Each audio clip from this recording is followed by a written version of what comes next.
الحمد للہ وکفا وسلام علی عبادہ الذین اصطفا اما بعد فاعوذ باللہ من الشیطان الرجیم بسم اللہ الرحمن الرحیم رب اشرح لی صدری ویسر لی امری واحلل عقدۃ من لسانی یفقہوا قولی۔ السلام علیکم ورحمۃ اللہ وبرکاتہ۔ ناظرین، پروگرام فہم القرآن کے سلسلے میں آج ہم تیسرے پارے کا مطالعہ کریں گے۔ کعب کہتے ہیں کہ قرآن کو لازم پکڑ لو، کیونکہ قرآن عقل کی تیزی، حکمت کی روشنی اور علم کا سرچشمہ ہے، اور اللہ کی طرف سے نازل ہونے والی کتابوں میں سب سے نئی کتاب ہے۔ اللہ تعالیٰ نے تورات میں یہ بات فرمائی، اے محمد، میں تم پر جدید تورات نازل کروں گا جو نابینا آنکھوں، بہرے کانوں اور غفلت میں پڑے ہوئے دلوں کو کھول دے گی۔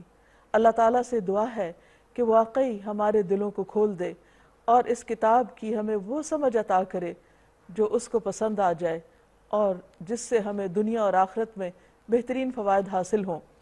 تیسرے پارے کا آغاز ہوتا ہے، اللہ تعالیٰ فرماتے ہیں، تِلْكَ الرُّسُلُ فَضَّلْنَا بَعْضَهُمْ عَلَى بَعْضٍ مِّنْهُمْ مَنْ كَلَّمَ اللَّهُ وَرَفَعَ بَعْضَهُمْ دَرَجَاتٍ وَآتَيْنَا عِيسَى ابْنَ مَرْيَمَ الْبَيِّنَاتِ وَأَيَّدْنَاهُ بِرُوحِ الْقُدُسِ وَلَوْ شَاءَ اللَّهُ مَا اقْتَتَلَ الَّذِينَ من بعد ما جاءتهم البينات ولكن اختلفوا فمنهم من آمن ومنهم من كفر ولو شاء الله ما اقتتلوا ولكن الله يفعل ما يريد۔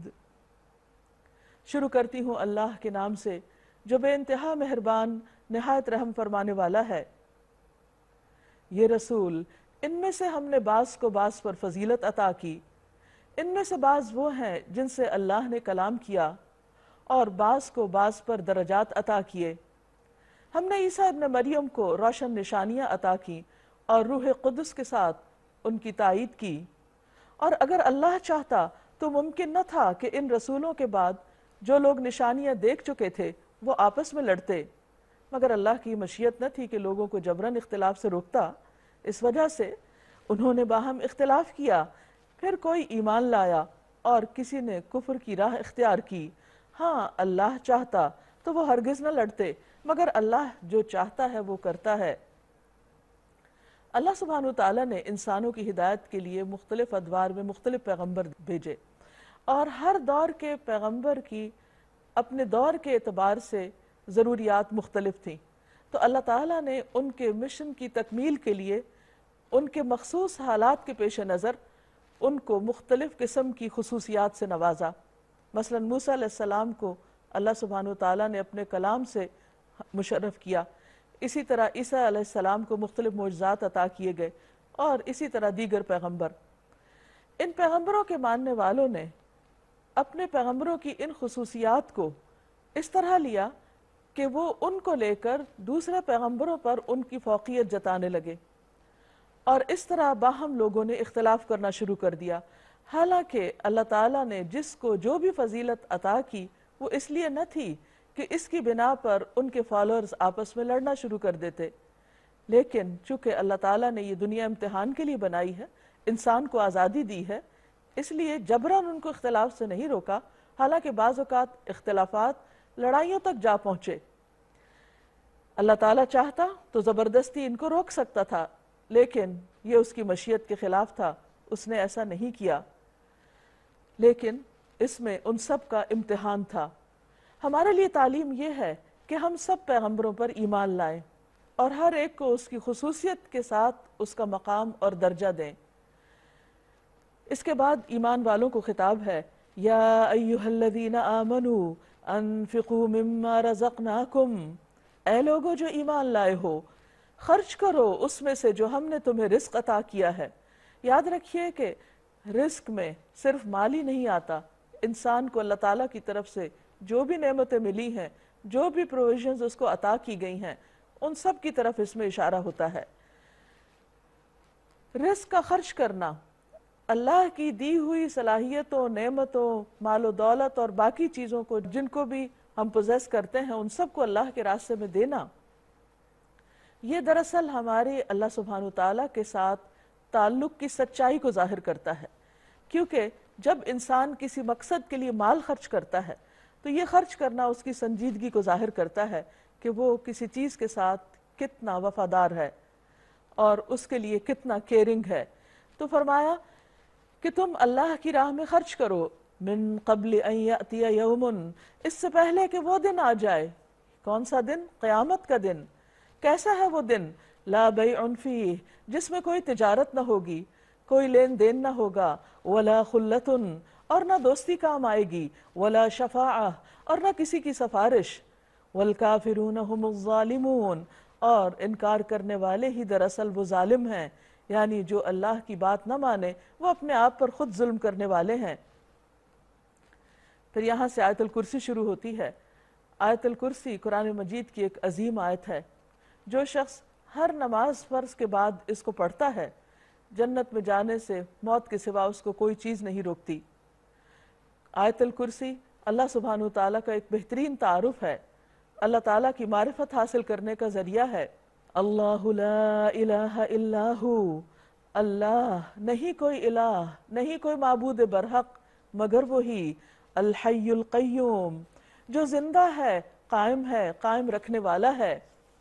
لا تأخذہ سنۃ ولا نوم، نہ اس کو نیند آتی ہے اور نہ ہی اونگ آتی ہے۔ لہ ما فی السماوات وما فی الارض، اسی کا ہے جو کچھ آسمانوں میں ہے اور جو زمین میں ہے۔ من ذا الذی یشفع عندہ الا باذنہ، کون ہے جو اس کی جناب میں اس کی اجازت کے بغیر سفارش کر سکے؟ یعنی قیامت کے دن شفاعت مشروط ہوگی، وہ کر سکے گا جس کو اللہ اجازت دے گا اور جس کے لیے دے گا۔ یعلم ما بین ایدیہم وما خلفہم، وہ جانتا ہے جو ان کے آگے ہے اور جو ان کے پیچھے ہے۔ ولا یحیطون بشیء من علمہ الا بما شاء، اور وہ اس کے علم کا احاطہ نہیں کر سکتے مگر جتنا وہ چاہے، یعنی اللہ کا علم کامل ہے اور انسان کا ناقص، بہت ہی محدود۔ وسع کرسیہ السماوات والارض، اس کی کرسی آسمان و زمین پہ چھائی ہوئی ہے، آسمان و زمین پر وسعت رکھتی ہے۔ ولا یؤودہ حفظہما، اور ان دونوں کی حفاظت اس کو تھکاتی نہیں۔ وہو العلی العظیم، اور وہ بلند بہت ہی عظیم ہے۔ یہ ہے ہمارا رب جو ہر ایک پر قدرت رکھتا ہے، طاقت رکھتا ہے۔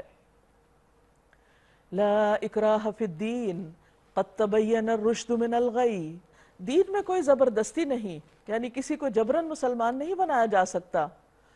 ہدایت گمراہی سے الگ کر کے رکھ دی گئی ہے، یعنی اللہ تعالیٰ نے ہدایت حاصل کرنے کے لیے دلائل واضح کر دیے ہیں اور ہر انسان کو آزادی دی ہے کہ وہ اپنی مرضی کے ساتھ حق کو پہچانے اور پھر اس کو قبول کرے۔ فَمَن يَكْفُرْ بِالطَّاغُوتِ وَيُؤْمِن بِاللَّهِ، تو جو کوئی طاغوت کا انکار کرے گا اور اللہ پر ایمان لے آئے گا، فَقَدْ اسْتَمْسَكَ بِالْعُرْوَةِ الْوُثْقَىٰ لَا انفصام لَهَا، تو اس نے ایک ایسا مضبوط سہارا تھام لیا جو کبھی ٹوٹنے والا نہیں۔ واللہ سمیع علیم، اور اللہ سننے والا ہے، جاننے والا ہے۔ انسان کا ایمان اس وقت تک مکمل نہیں ہوتا جب تک کہ وہ طاغوت کا انکار نہ کرے۔ طاغوت کیا ہے؟ ہر وہ سرکش قوت جو اللہ کی عبادت سے روکے، جن میں سب سے نمبر 1 شیطان ہے، جو انسان کا کھلا دشمن ہے، جو انسان کے راستے پر صراط مستقیم پر بیٹھا ہوا ہے، جو انسان کو اللہ کی طرف جانے سے روکتا ہے۔ لیکن اللہ تعالیٰ اپنے بندوں کا مددگار ہے اور وہ انہیں اس شر سے محفوظ رکھتا ہے۔ اسی لیے فرمایا اللہ ولی الذین آمنوا، اللہ دوست ہے ان لوگوں کا جو ایمان لے آئیں۔ یخرجہم من الظلمات الی النور، وہ ان کو تاریکیوں سے روشنی میں لے آتا ہے۔ والذین کفروا اولیاؤہم الطاغوت، اور وہ لوگ جنہوں نے کفر کیا، انکار کیا، ان کے دوست طاغوت ہیں۔ وہ اللہ کو چھوڑ کر شیطانوں کو دوست بناتے ہیں، اور وہ شیطان ان کے لیے کیا کرتے ہیں؟ یخرجونہم من النور الی الظلمات، وہ انہیں روشنی سے نکال کر اندھیروں میں لے جاتے ہیں۔ اولئک اصحاب النار، یہی لوگ دوزخ کے ساتھی ہیں، آگ والے ہیں۔ ہم فیہا خالدون، وہ اس میں ہمیشہ رہیں گے۔ اب اس بات کو واضح کرنے کے لیے کچھ مثالیں بیان کی گئی ہیں۔ فرمایا کیا تم نے اس شخص کے حال پر غور نہیں کیا جس نے ابراہیم علیہ السلام سے جھگڑا کیا تھا؟ نمرود کی طرف اشارہ ہے۔ کس بات پہ جھگڑا تھا؟ کہ ابراہیم کا رب کون ہے؟ اس بنا پر کہ اس شخص کو اللہ نے حکومت دے رکھی تھی، چونکہ وہ صاحب اختیار تھا، تو ابراہیم علیہ السلام نے جب اس کو اللہ سبحانہ وتعالیٰ کی عبادت کی طرف بلایا تو وہ جھگڑنے لگا۔ جب ابراہیم علیہ السلام نے کہا کہ میرا رب وہ ہے جس کے اختیار میں زندگی اور موت ہے، اس نے جواب دیا کہ زندگی اور موت تو میرے اختیار میں ہے، اور کہا جاتا ہے کہ اس نے قید خانے سے 2 لوگوں کو بلایا اور ایک کو مار ڈالا اور ایک کو چھوڑ دیا اور کہا دیکھو زندگی موت کا مالک تو میں ہوں۔ ابراہیم علیہ السلام نے مزید آرگیو نہیں کیا، کہا اچھا اللہ سورج کو مشرق سے نکالتا ہے، یعنی میرا رب وہ ہے جو سورج کے موومنٹ پہ قادر ہے، تو ذرا اسے مغرب سے نکال لا، یعنی اگر تم خود کو خدا سمجھتے ہو تو ایسا کر دکھاؤ۔ فَبُهِتَ الَّذِي كَفَرَ، تو حیران رہ گیا وہ شخص جس نے کفر کیا، یعنی لاجواب ہو گیا۔ وَاللَّهُ لَا يَهْدِي الْقَوْمَ الظَّالِمِينَ، اور اللہ ظالم لوگوں کو ہدایت نہیں دیا کرتا، کیونکہ جو لوگ سمجھنا نہ چاہیں وہ بڑی بڑی نشانیوں کو دیکھنے کے باوجود بھی نہیں سمجھتے، لیکن جو سمجھنا چاہیں ان کے لیے کوئی بھی چیز عبرت کا باعث ہوتی ہے۔ تو ایک اور مثال دی گئی، یا پھر مثال کے طور پر اس شخص کو دیکھو جس کا گزر ایک ایسی بستی پر ہوا جو اپنی چھتوں پر اوندھی گری پڑی تھی۔ اس نے کہا یہ آبادی جو ہلاک ہو چکی ہے اسے اللہ کس طرح دوبارہ زندگی بخشے گا؟ اس پر اللہ نے اس کی روح قبض کر لی اور وہ 100 برس تک مردہ پڑا رہا۔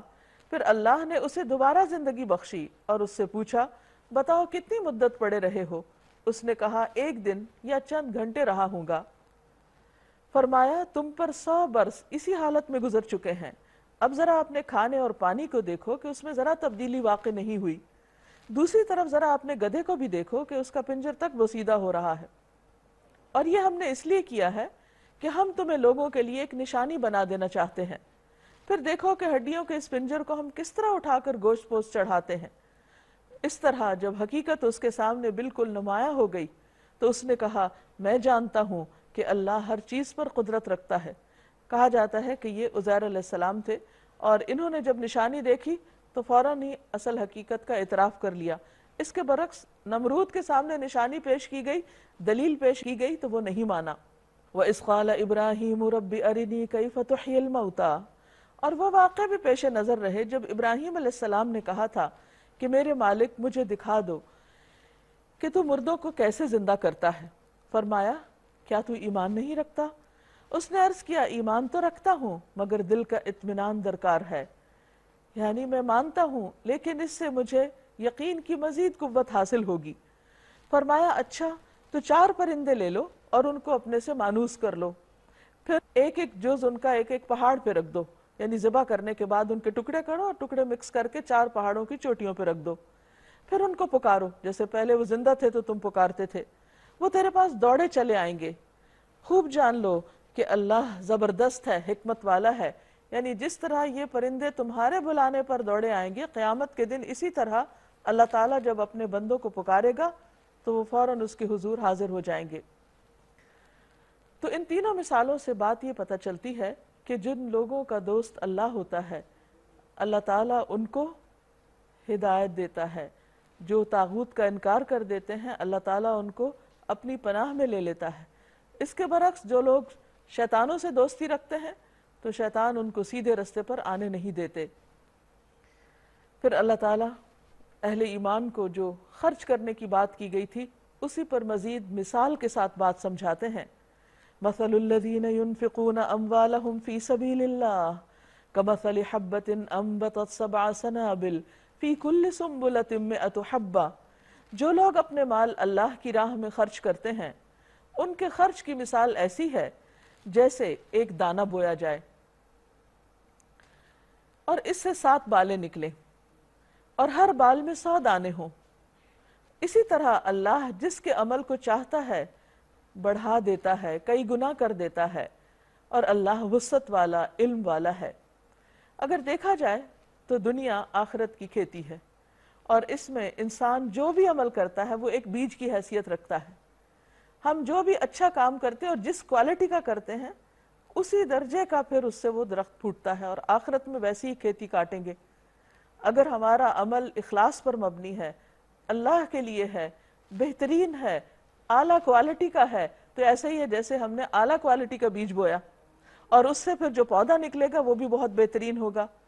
اس کے برعکس اگر انسان ایسا بیج بوئے جو ردی قسم کا ہے، گھٹیا کوالٹی کا ہے، یا کھایا ہوا ہے، تو اس سے یا تو پودا نکلے گا نہیں، یا پھر اگر نکلے گا بھی تو اس سے کوئی پھل پھول نہیں آئیں گے۔ تو اس طرح ہر انسان اس دنیا میں ایک ایسے عمل سے گزر رہا ہے کہ جس کا نتیجہ اس کو کل قیامت کے دن دیکھنا ہی دیکھنا ہے۔ تو یہاں جو لوگ اللہ کی خاطر پورے اخلاص کے ساتھ اور صحیح طریقے پر مال خرچ کرتے ہیں تو ان کا ایک دانہ سینکڑوں گنا بڑھ جاتا ہے۔ الذین ينفقون اموالهم فی سبیل اللہ ثم لا يتبعون ما انفقوا منا ولا اذى۔ اب صحیح طور پر خرچ کرنے اور صحیح کام کرنے کا طریقہ کیا ہے وہ بتا دیا گیا۔ جو لوگ اپنے مال اللہ کی راہ میں خرچ کرتے ہیں اور خرچ کر کے پھر احسان نہیں جتاتے، نہ دکھ دیتے ہیں، ان کا اجر ان کے رب کے پاس ہے، اور ان کے لیے کسی خوف اور رنج کا موقع نہیں۔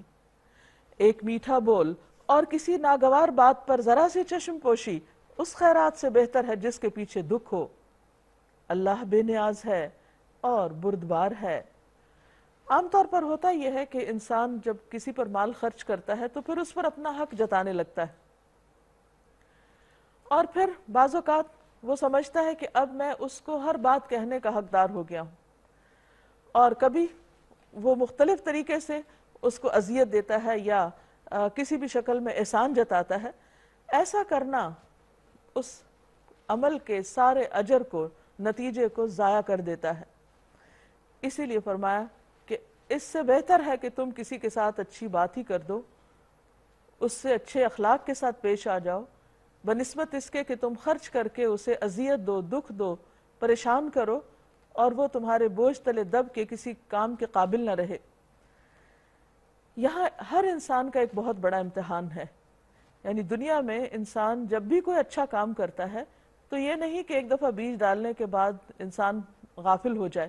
آپ نے دیکھا ہوگا کہ کسان بیج ڈالنے کے بعد مسلسل فکر مند رہتے ہیں، حتیٰ کہ وہ کھیتی کاٹ لیتے ہیں۔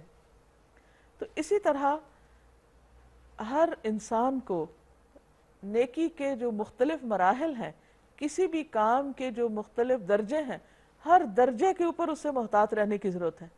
نیکی کرنے سے پہلے، نیکی کرتے وقت، نیکی کرنے کے بعد، حتیٰ کہ انسان اپنے رب سے جا ملاقات کرے۔ اور اس میں سب سے زیادہ گناہ انسان کی زبان سے ہوتے ہیں کہ انسان ایک طرف اچھے کام کرتا ہے اور دوسری طرف ایک کڑوی بات کر کے ساری مٹھاس کو ختم کر کے رکھ دیتا ہے، تو اس سے منع کیا جا رہا ہے۔ یا ایہا الذین آمنوا لا تبطلوا صدقاتکم بالمن والاذی۔ اے لوگو جو ایمان لائے ہو، اپنے صدقات کو احسان جتا کر اور اذیت دے کر، دکھ دے کر، پریشان کر کے ضائع مت کرو۔ اب یہاں دو چیزیں ہیں، ایک ہے کہ جو خرچ کیا اس خرچ کیے ہوئے کو مینشن کرنا، اور دوسرا یہ کہ خرچ کرنے کے بعد دوسرے کو اپنے زیر دست کرنے کی کوشش کرنا، کنٹرول کرنا اور اس کا جینا دوبھر کر دینا۔ اس شخص کی طرح جو اپنا مال لوگوں کو دکھانے کے لیے خرچ کرتا ہے اور اللہ اور یوم آخرت پر ایمان نہیں رکھتا، کیونکہ اگر ایمان رکھتا ہوتا تو پھر دکھاوے کے لیے نہ کرتا۔ جو لوگ مال دے کر احسان جتاتے ہیں، اللہ تعالیٰ قیامت کے دن ان سے بات نہ کرے گا۔ حدیث میں آتا ہے 3 قسم کے لوگوں سے اللہ تعالیٰ قیامت کے دن بات نہ کرے گا۔ ان میں سے ایک وہ شخص ہے جو کسی کو جو کچھ بھی دیتا ہے احسان جتاتا ہے۔ فَمَثَلُهُ كَمَثَلِ صَفْوَانٍ عَلَيْهِ تُرَابٌ فَأَصَابَهُ وَابِلٌ فَتَرَكَهُ صَلْدًا۔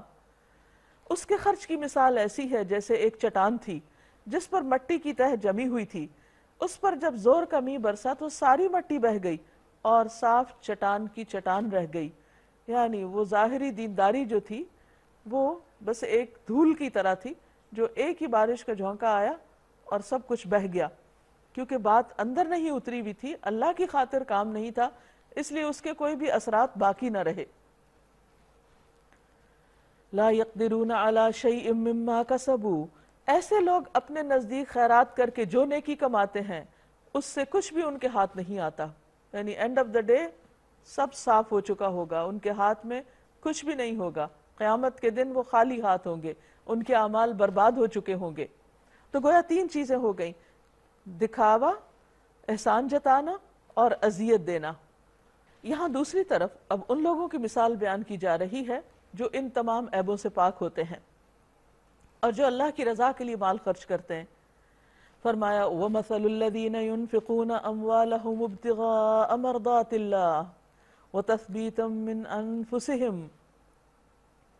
بخلاف اس کے جو لوگ اپنے مال محض اللہ کی رضا کے لیے دل کے پورے ثبات اور قرار کے ساتھ خرچ کرتے ہیں، یعنی اچھی نیت کے ساتھ اور پورے اطمینان کے ساتھ، ان کے خرچ کی مثال ایسی ہے جیسے کسی سطح مرتفع پر ایک باغ ہو، اونچی جگہ پر، اگر زور کی بارش ہو جائے تو دگنا پھل لائے، اور اگر زور کی بارش نہ بھی ہو تو ہلکی سی فوار بھی کافی ہو جائے۔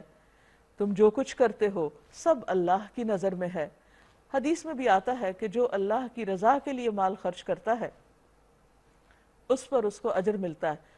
نبی صلی اللہ علیہ وسلم نے سعد رضی اللہ عنہ سے فرمایا، تم جو کچھ بھی اللہ کی رضامندی حاصل کرنے کے لیے خرچ کرو گے اس پر تمہیں اجر ملے گا، یہاں تک کہ اس لقمے پر بھی تمہیں اجر ملے گا جو تم اپنی بیوی کے منہ میں ڈالتے ہو، یعنی اس کو کھلاتا ہے، حالانکہ بیوی کا نان نفقہ اس پر فرض ہے، لیکن وہ خرچ بھی اس کے لیے باعث اجر ہو جاتا ہے، کیونکہ وہ احسان نہیں جتا رہا، وہ اپنا فرض پورا کر رہا ہے اور اللہ کی رضا کے لیے یہ کام کر رہا ہے۔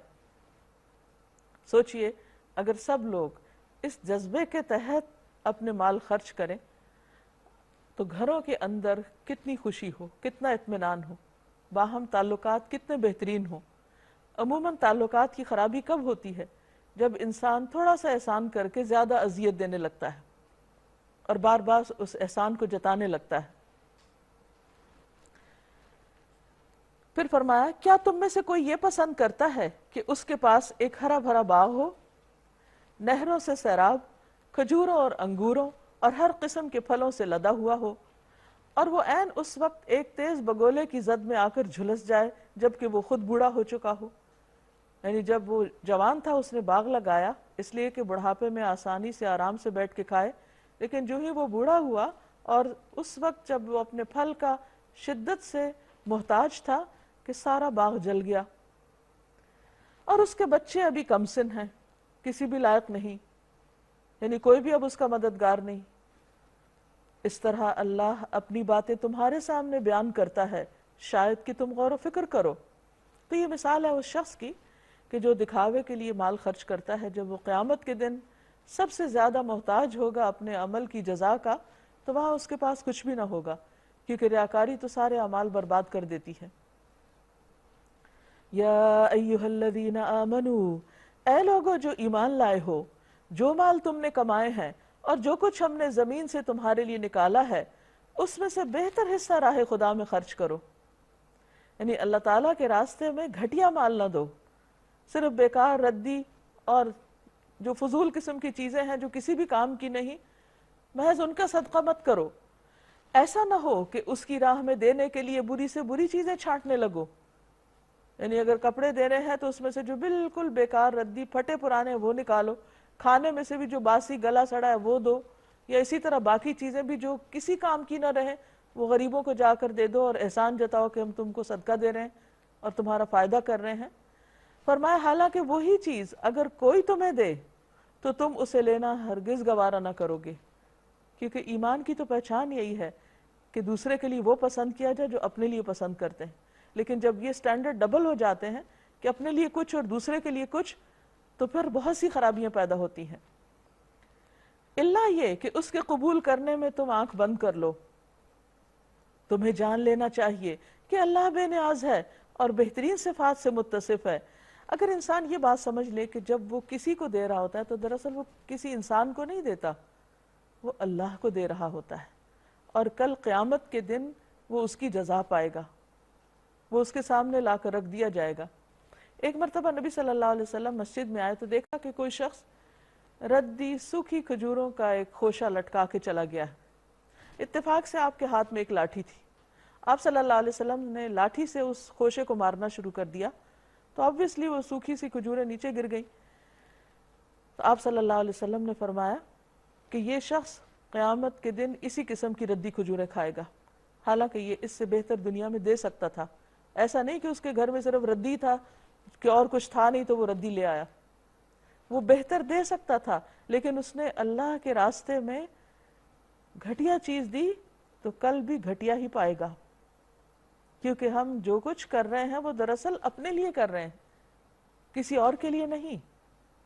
ہم بہترین چیزیں بچا کے رکھتے ہیں، حالانکہ جب ہم دنیا سے جائیں گے تو وہ ہمارے ساتھ تھوڑی جائیں گی، اور گھٹیا چیزیں دیتے ہیں، حالانکہ ہم جب آگے جائیں گے تو وہی ہمارا استقبال کریں گی۔ تو ہر عقل مند انسان سوچ سکتا ہے کہ اس کو اللہ کی خاطر، اللہ کے نام پر، اللہ کی رضا کے لیے، اللہ کی محبت میں کیا دینا ہے، کیسا دینا ہے۔ لیکن انسان کیوں نہیں دے پاتا؟ اس کی وجہ کیا ہوتی؟ کیونکہ انسان کے اندر جو بخل ہے، جو حرص ہے، اور شح، دلوں کی تنگی ہے، اور پھر شیطانی وسوسے ہیں کہ تم دے کر خود فقیر ہو جاؤ گے، یہ تمام چیزیں اس کو اللہ کی راہ میں دینے نہیں دیتی۔ تو اس لیے شیطان انسان کو ہمیشہ سیلف سینٹرڈ بناتا ہے۔ جب انسان کے پاس مال آتا ہے تو یہ سوچواتا ہے کہ اچھا تم اپنی کون کون سی کیا کیا ضرورت پوری کر سکتے، اور پھر زائد ضرورت خود پہ خرچ ہونے لگتا ہے، اور جو باقی بچتا بھی ہے تو وہ بھی فضول چیزوں میں خرچ کروا دیتا ہے، جن کا دنیا یا آخرت میں کوئی خاص فائدہ نہیں ہوتا، یعنی اسراف کی طرف لے جاتا ہے۔ تو اس چیز سے بچنا چاہیے۔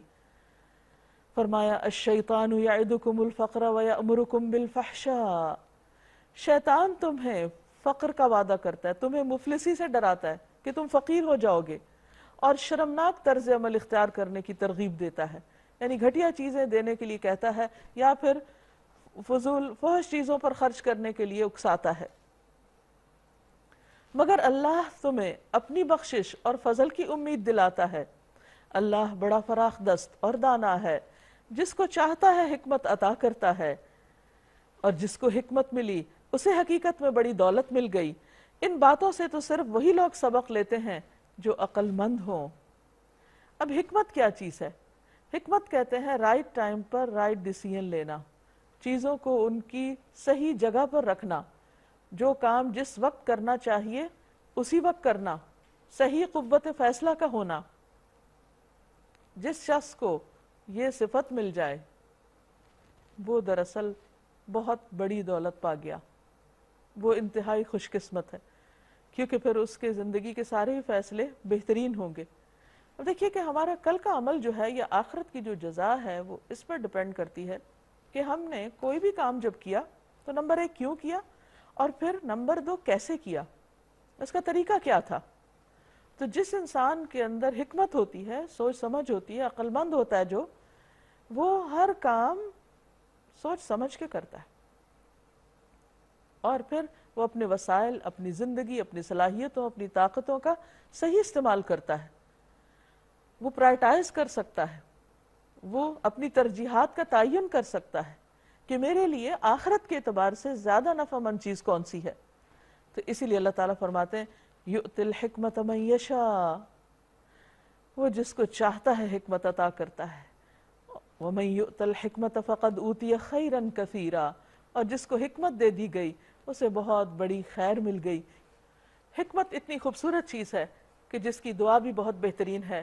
نبی صلی اللہ علیہ وسلم نے حضرت ابن عباس کو اپنے سینے سے لگایا اور فرمایا اللہم علمہ الحکمہ، اے اللہ اس کو حکمت عطا فرما، کیونکہ ایسا انسان چیزوں کو ان کے اصل روپ میں دیکھتا ہے، وہ کسی دھوکے یا غلط فہمی کا شکار نہیں ہوتا، وہ آخرت پر ایمان رکھتا ہے۔ اور حکمت آتی کیسے ہے؟ دراصل حکمت آتی اللہ کے ڈر سے، تقوی سے، اور قرآن مجید انسان کے اندر تقوی پیدا کرتا ہے، روزہ تقوی پیدا کرتا ہے۔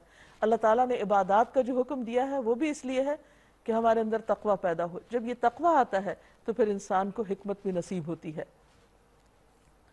اور ان سب باتوں سے نصیحت اور صحیح بصیرت اور صحیح قوت فیصلہ اور یہ تمام چیزیں انہی کے اندر ہوتی ہیں جو عقل مند ہوتے ہیں۔ پھر فرمایا وَمَا أَنفَقْتُم مِّن نَفَقَةٍ أَوْ نَذَرْتُم مِّن نَذْرٍ فَإِنَّ اللَّهَ يَعْلَمُهُ، اور تم جو بھی کچھ خرچ کرو اور جو بھی نظر مانو تو بے شک اللہ اس کو جانتا ہے. یعنی کہیں پر بھی اپنے اوپر یا دوسروں پر زکوٰۃ دو یا صدقات دو، خیرات دو، کچھ بھی دو، یا پھر لیٹر آن خرچ کرنے کا وعدہ کرو اپنے ساتھ، یعنی نظر مانو، تو اللہ کو سب پتا ہے کہ تم کیا کر رہے ہو. یعنی انسان کی مال کے سلسلے میں یا کسی بھی چیز کو دینے کے سلسلے میں جو سوچ ہوتی ہے، جو موومنٹ ہوتی ہے، جو طریقہ کار ہوتا ہے، سب اللہ کی نگاہ میں ہوتا ہے، کیونکہ اس پر انسان کی جزا مرتب ہوگی کہ کل اس کو کیا ملے، وہ کس اجر کا مستحق ہے، وہ کس مقام کا مستحق ہے، اسے کیا ملنا چاہیے.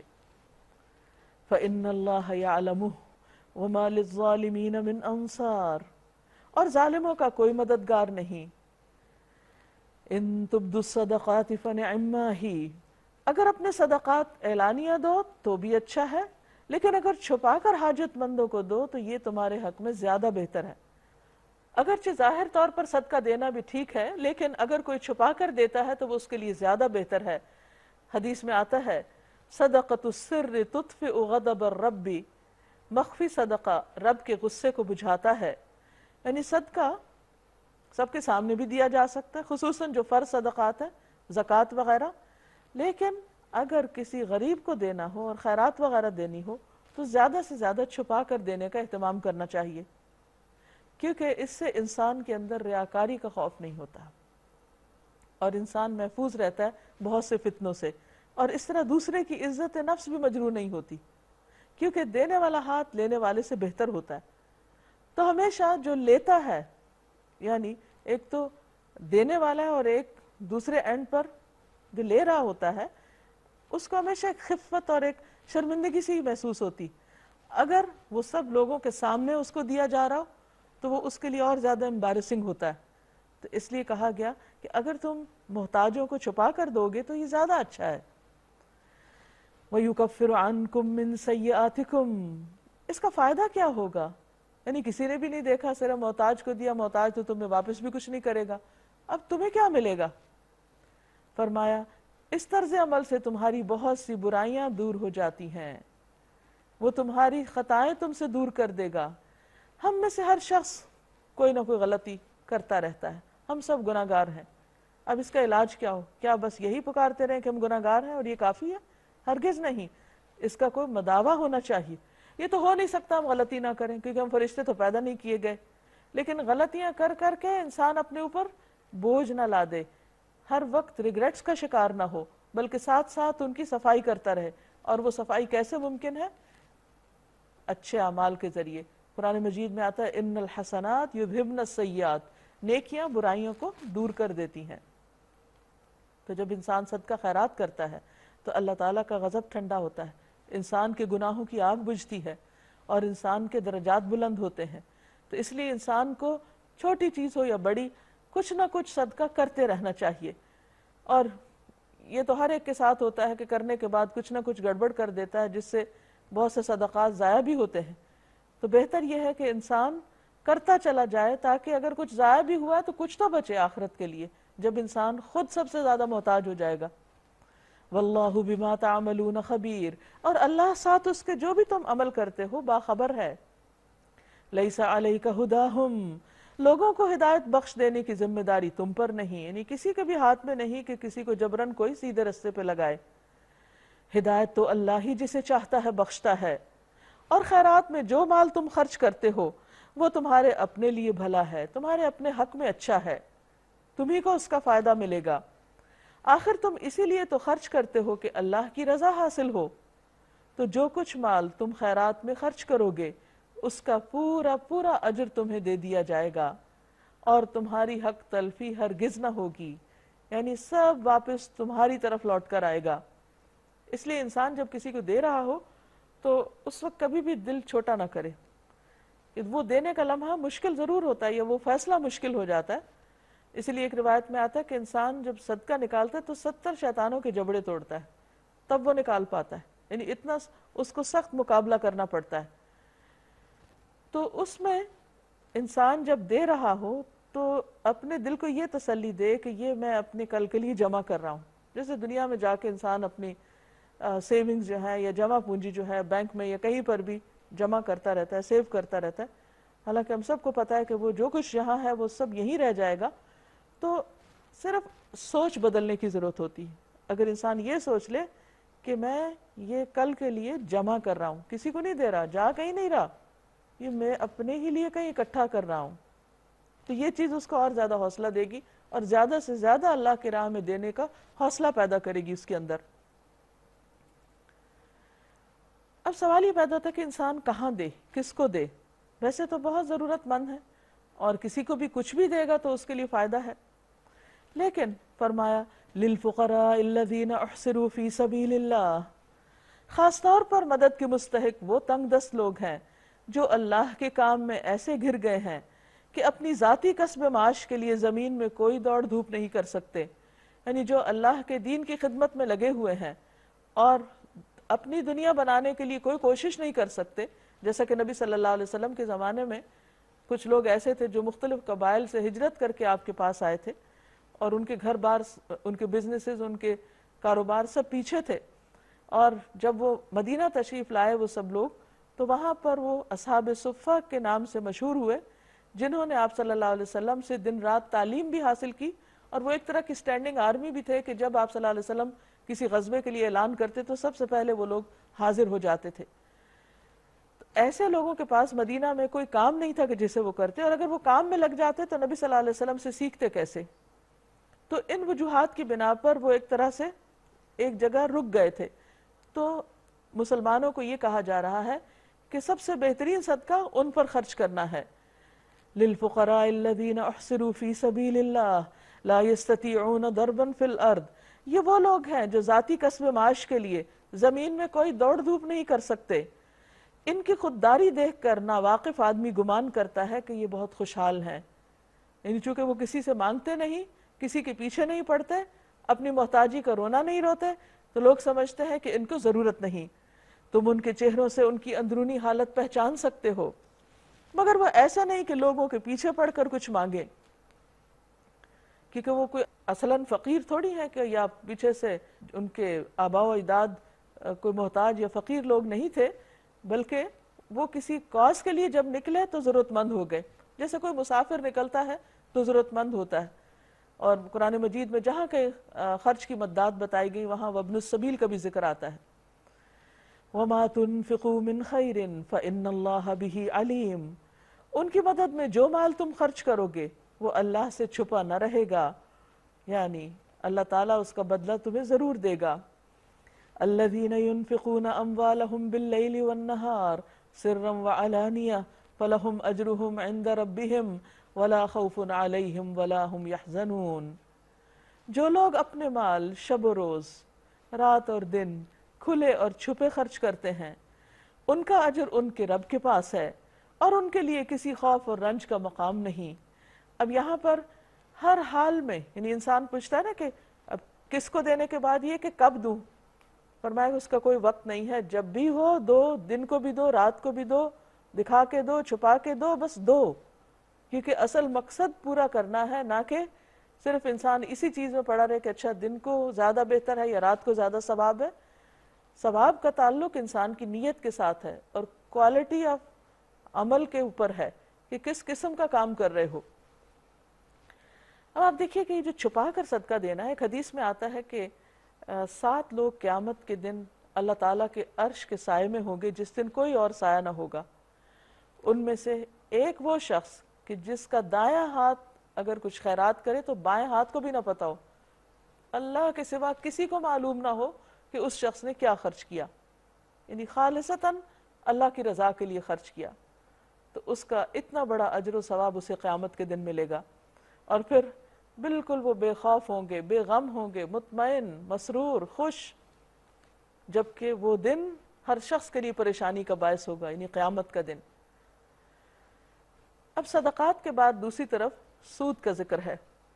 فرمایا الذین یأکلون الربا لا یقومون الا کما یقوم الذی یتخبطہ الشیطان من المس، مگر جو لوگ سود کھاتے ہیں ان کا حال اس شخص کا سا ہوتا ہے جسے شیطان نے چھو کر باولا کر دیا ہو، خبتی بنا دیا ہو۔ ہمارے دین میں جو زکوٰۃ کا کانسیپٹ ہے کہ مسلمان کے مال کے اندر اگر ایک مخصوص مقدار اس کے پاس آ جائے تو پھر ایک اسپیسیفک پرسنٹیج جو ہے وہ اللہ کے راستے میں اللہ کی خاطر ضرورت مندوں کو دے۔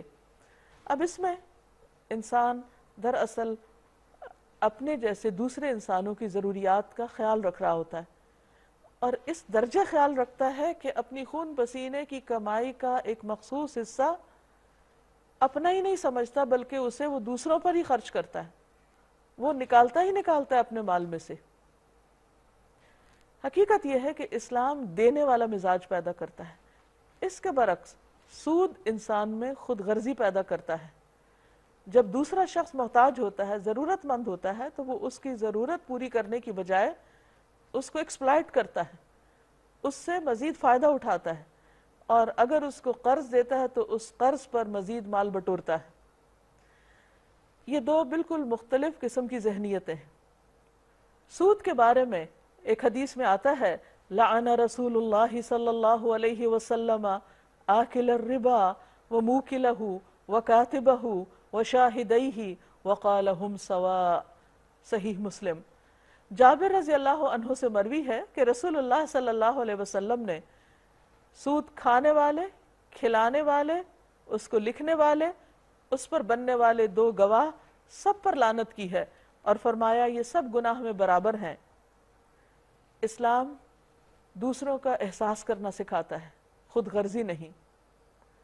اس لیے اللہ سبحانہ تعالیٰ نے سود لینے والے کو خبتی انسان سے تشبیہ دی ہے کہ گویا اس کے اوپر پاگل پن کا دورہ پڑ گیا ہے، یعنی ایسا موقع کہ جس وقت اسے دوسروں کی ہمدردی کرنی چاہیے تھی، وہ اس موقع کو ایک سنہری موقع جان کر اپنے مال پر مزید مال بڑھا رہا ہے، کیونکہ ربا جو ہے وہ اس کا لفظی معنی ہوتا ہے بڑھانا۔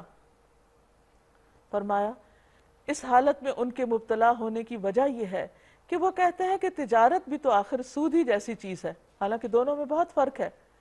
تجارت میں انسان وقت، محنت، سرمایہ، صلاحیت لگاتا ہے، رسک لیتا ہے، جبکہ سود میں انسان صرف سرمایہ لگاتا ہے اور سرمایہ پر مزید سرمایہ اس کو مل رہا ہوتا ہے، نہ اس کا وقت لگتا ہے، نہ محنت لگتی ہے، اور نہ ہی اس کو کوئی رسک ہوتا ہے، ایک مقرر آمدنی اس کو ہر صورت میں ملتی چلی جاتی ہے۔ اس لیے ان دونوں میں بہت بڑا فرق ہے۔ فرمایا وَأَحَلَّ اللَّهُ الْبَيْعَ وَحَرَّمَ الرِّبَا، حالانکہ اللہ نے تجارت کو حلال کیا اور سود کو حرام کیا۔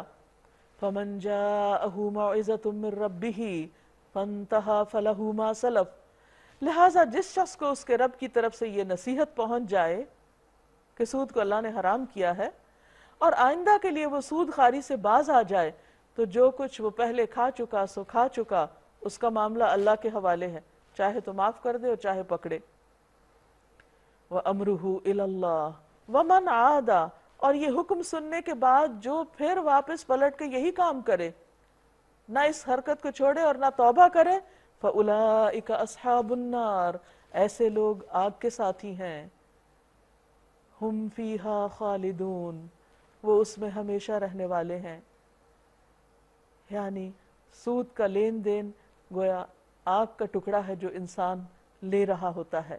تو ہر وہ شخص جس کے اندر ایمان ہے، ہر وہ شخص جو حساس ہے، اسے اپنی زندگی سے سود کو بالکل نکال دینا چاہیے اور اپنی زندگی کو سود سے پاک کر لینا چاہیے۔ یمحق اللہ الربا ویربی الصدقات، اللہ سود ختم کرتا ہے اور صدقات کو نشو و نما دیتا ہے، یعنی صدقات پر ابھارتا ہے جبکہ سود کو ختم کرنا چاہتا ہے۔ اب سوچئے ہم کیا چاہتے ہیں، ہمارا دل کیا چاہتا ہے، ہم کیا سوچ رکھتے ہیں۔ واللہ لا يحب كل کفار اثیم، اور اللہ کسی ناشکر بدعمل انسان کو پسند نہیں کرتا۔ یعنی ایسے لوگ جو اللہ کی بات نہ مانے وہ اللہ کی پسندیدہ نہیں ہو سکتے۔ ان الذین آمنوا وعملوا الصالحات، ہاں جو لوگ ایمان لے آئیں اور نیک عمل کریں اور نماز قائم کریں اور زکوٰۃ ادا کریں، ان کے لیے ان کا اجر ان کے رب کے پاس ہے، یعنی محفوظ ہے۔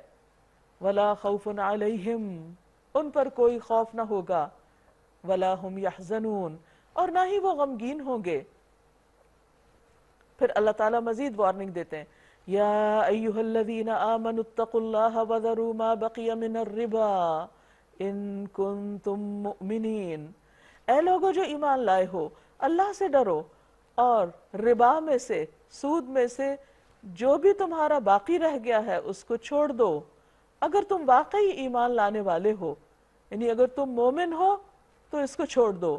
فَإِن لَمْ تَفْعَلُوا، پھر اگر تم نہیں چھوڑتے، پھر اگر تم نے ایسا نہ کیا، اللہ کی یہ بات نہیں مانی، تو فَأْذَنُوا بِحَرْبٍ مِّنَ اللَّهِ وَرَسُولِهِ، تو آگاہ ہو جاؤ کہ اللہ اور اس کے رسول کی طرف سے تمہارے خلاف اعلان جنگ ہے۔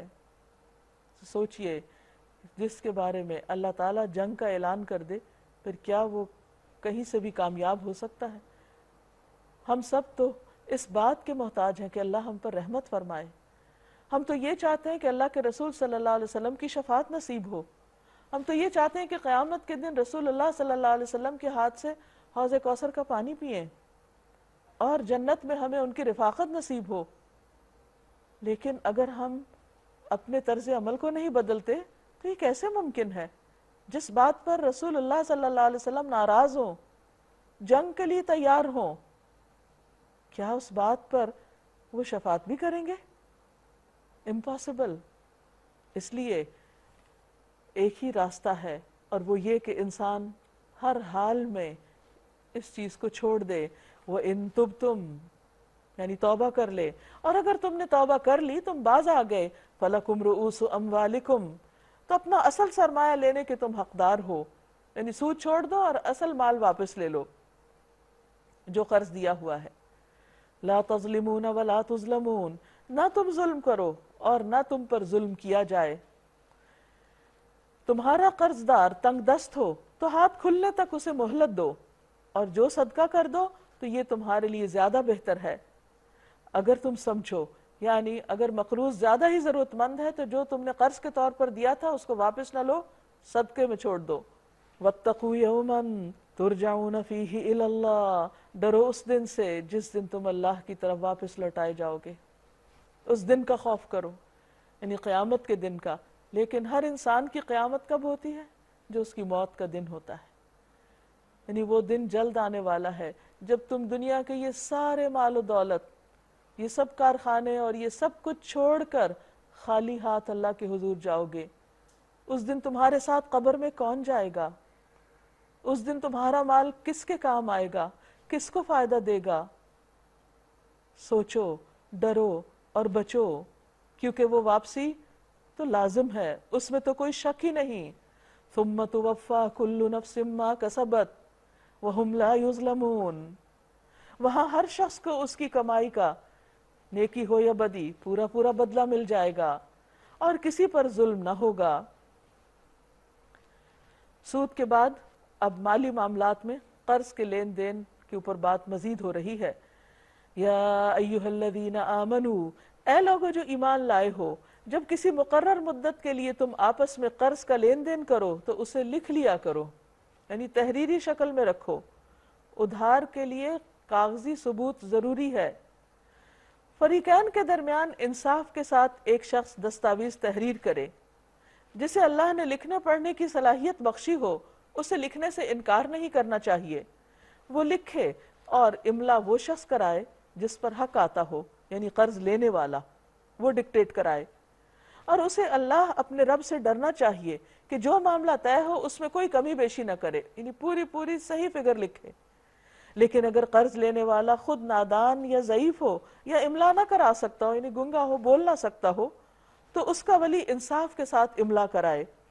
پھر اپنے مردوں میں سے 2 آدمیوں کی اس پر گواہی کر لو، اور اگر 2 مرد نہ ہوں تو 1 مرد اور 2 عورتیں ہوں، تاکہ ایک بھول جائے تو دوسری اسے یاد کرا دے۔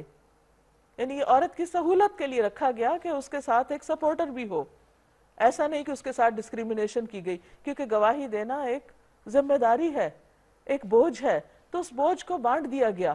اور پھر یہ نہیں کہا کہ دونوں کورس میں بول کے گواہی دیں گے، ہاں دوسری صرف سپورٹر ہوگی، گواہی تو ایک ہی کی ہوگی۔ اگر اس کو اس وقت کوئی بھول چوک لاحق ہو جائے تو دوسری مدد کر دے. اور یہ عورتوں کے مخصوص حالات کی وجہ سے، ان کے جسمانی نظام میں مختلف تبدیلیوں کی وجہ سے ان پر جو کیفیات آتی ہیں اور بھول چوک کا سلسلہ جاری رہتا ہے، تو اس کے لیے سہولت دے دی گئی، آسانی دے دی گئی. یہ گواہ ایسے لوگوں میں سے ہونے چاہیے جن کی گواہی تمہارے درمیان مقبول ہو. یعنی ہر ایک کو گواہ نہیں بنایا جا سکتا، سینسیبل لوگ ہوں. گواہوں کو جب گواہ بننے کے لیے کہا جائے تو انہیں انکار نہ کرنا چاہیے، معاملہ خواہ چھوٹا ہو یا بڑا. میعاد کی تعین کے ساتھ، یعنی مقرر مدت کے ساتھ اس کی دستاویز لکھوانے میں تساہل نہ کرو، سستی نہ کرو. اللہ کے نزدیک یہ طریقہ تمہارے لیے زیادہ انصاف والا ہے. اس سے شہادت قائم ہونے میں زیادہ سہولت ہوتی ہے اور تمہارے شکوک و شبہات میں مبتلا ہونے کا امکان کم رہ جاتا ہے. ہاں، جو تجارتی لین دین دست بدست تم لوگ آپس میں کرتے ہو، یعنی نقد پہ معاملہ ہوتا ہے، پیسے دیے چیز لی، اگر اس کو نہ لکھا جائے تو کوئی حرج نہیں، مگر تجارتی معاملے طے کرتے وقت گواہ کر لیا کرو. یعنی جب کانٹریکٹس ہوں لکھے جائیں تو پھر سائن ضروری ہیں. تو اس سے یہ پتہ چلتا ہے کہ قرض دیتے لیتے وقت لکھ لینا چاہیے. ایک حدیث میں آتا ہے کہ رسول اللہ صلی اللہ علیہ وسلم نے فرمایا، 3 قسم کے آدمی دعا تو کرتے ہیں لیکن ان کی دعا قبول نہیں ہوتی. ان میں ایک وہ آدمی ہے جس نے کسی سے قرضہ لینا ہو لیکن اس پر کوئی گواہ نہ بنایا ہو. کاتب اور گواہ کو ستایا نہ جائے، ایسا کرو گے تو گناہ کا ارتکاب کرو گے. یعنی جو تمہارے مددگار ہیں، تمہیں ہیلپ کریں، فیسیلیٹیٹ کر رہے ہیں، تم الٹا ان کو ستاؤ گے تو کام کیسے چلے گا؟ ایسا کرو گے تو گناہ کا ارتکاب کرو گے. اللہ کے غضب سے بچو، وہ تم کو صحیح طریق کی تعلیم دیتا ہے اور اسے ہر چیز کا علم ہے. وَإِن كُنتُمْ عَلَىٰ سَفَرٍ، اگر تم سفر کی حالت میں ہو اور دستاویز لکھنے کے لیے کوئی کاتب نہ ملے تو رہن بالقبض پر معاملہ کر لو، یعنی گروی رکھ لو. اگر تم میں سے کوئی شخص دوسرے پر بھروسہ کر کے اس کے ساتھ کوئی معاملہ کرے تو جس پر بھروسہ کیا گیا ہے اسے چاہیے کہ امانت ادا کرے اور اللہ اپنے رب سے ڈرے. یعنی اگر کسی کو قرض دینے کے لیے اس کا کچھ مال یا کوئی چیز رکھ لی گئی تو پھر جب وہ واپس لوٹائے تو اس کی چیز بھی لوٹا دی جائے. اور شہادت یعنی گواہی ہرگز نہ چھپاؤ. جو شہادت چھپاتا ہے اس کا دل گناہ میں آلودہ ہے اور اللہ تمہارے اعمال سے بے خبر نہیں ہے. اللہ کو سب معلوم ہے تم کیا کرتے رہتے ہو. للہ ما فی السماوات و ما فی الارض، اللہ ہی کے لیے ہے جو آسمانوں میں ہے اور جو زمین میں ہے. ایک ذرے سے لے کر ستارے تک سب کا مالک اصل میں اللہ ہے، جس کا علم ہر چیز پر محیط ہے. کیا وہ یہ نہ جانے گا کہ تم کرتے کیا ہو، اس کے احکامات پہ عمل کرتے ہو یا انکار کرتے ہو؟ وَإِن تُبْدُوا مَا فِي أَنفُسِكُمْ أَوْ تُخْفُوهُ يُحَاسِبْكُمْ بِهِ اللَّهُ، تم اپنے دل کی باتیں خواہ ظاہر کرو یا چھپاؤ، اللہ بہرحال ان کا حساب تم سے لے گا. پھر اسے اختیار ہے جسے چاہے معاف کر دے اور جسے چاہے سزا دے. واللہ علی کل شیء قدیر، اور اللہ ہر چیز پر قدرت رکھتا ہے. سورۃ البقرہ کی آخری 2 آیات کی فضیلت کے بارے میں نبی صلی اللہ علیہ وسلم نے فرمایا، اللہ تعالیٰ نے زمین و آسمان کی تخلیق سے 2000 قبل کتاب لکھ دی تھی اور اس میں سے 2 آیتیں نازل کر کے ان سے سورۃ البقرہ کا اختتام فرما دیا. لہٰذا جس گھر میں 3 راتوں تک سورۃ البقرہ کی آخری 2 آیات پڑھی جائیں شیطان اس کے قریب نہ آ سکے گا. آمن الرسول بما انزل الیہ من ربہ والمؤمنون کل آمن باللہ وملائکتہ وکتبہ ورسلہ لا نفرق بین احد من رسلہ وقالوا سمعنا واطعنا غفرانک ربنا والیک المصیر.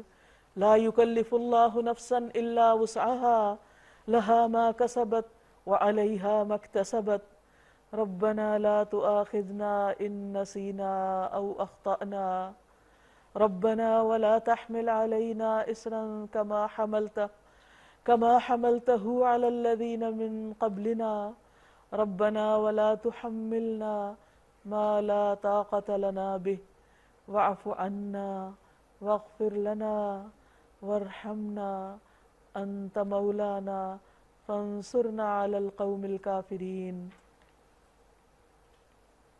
رسول اس ہدایت پر ایمان لائے جو اس کے رب کی طرف سے اس پر نازل ہوئی ہے، اور جو لوگ اس رسول کے ماننے والے ہیں انہوں نے بھی اس ہدایت کو دل سے تسلیم کر لیا ہے.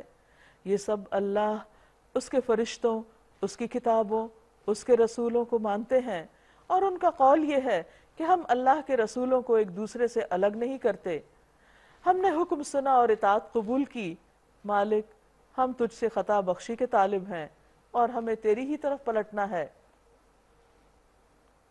اللہ کسی جان پر اس کی قدرت سے بڑھ کر ذمہ داری کا بوجھ نہیں ڈالتا، ہر شخص نے جو نیکی کمائی ہے اس کا پھل اسی کے لیے ہے، اور جو بدی سمیٹی ہے اس کا وبال بھی اسی پر ہے۔ ایمان لانے والو تم یوں دعا کیا کرو، اے ہمارے رب، ہم سے بھول چوک میں جو قصور ہو جائیں ان پر ہماری پکڑ نہ کرنا، مالک ہم پر وہ بوجھ نہ ڈال جو تو نے ہم سے پہلے لوگوں پہ ڈالے تھے، پروردگار جس بوجھ کو اٹھانے کی ہم میں طاقت نہیں ہے وہ ہم پر نہ رکھ، ہمارے ساتھ نرمی کر، ہم سے درگزر فرما، ہم پر رحم فرما، تو ہمارا مولا ہے، کافروں کے مقابلے میں ہماری مدد فرما، آمین۔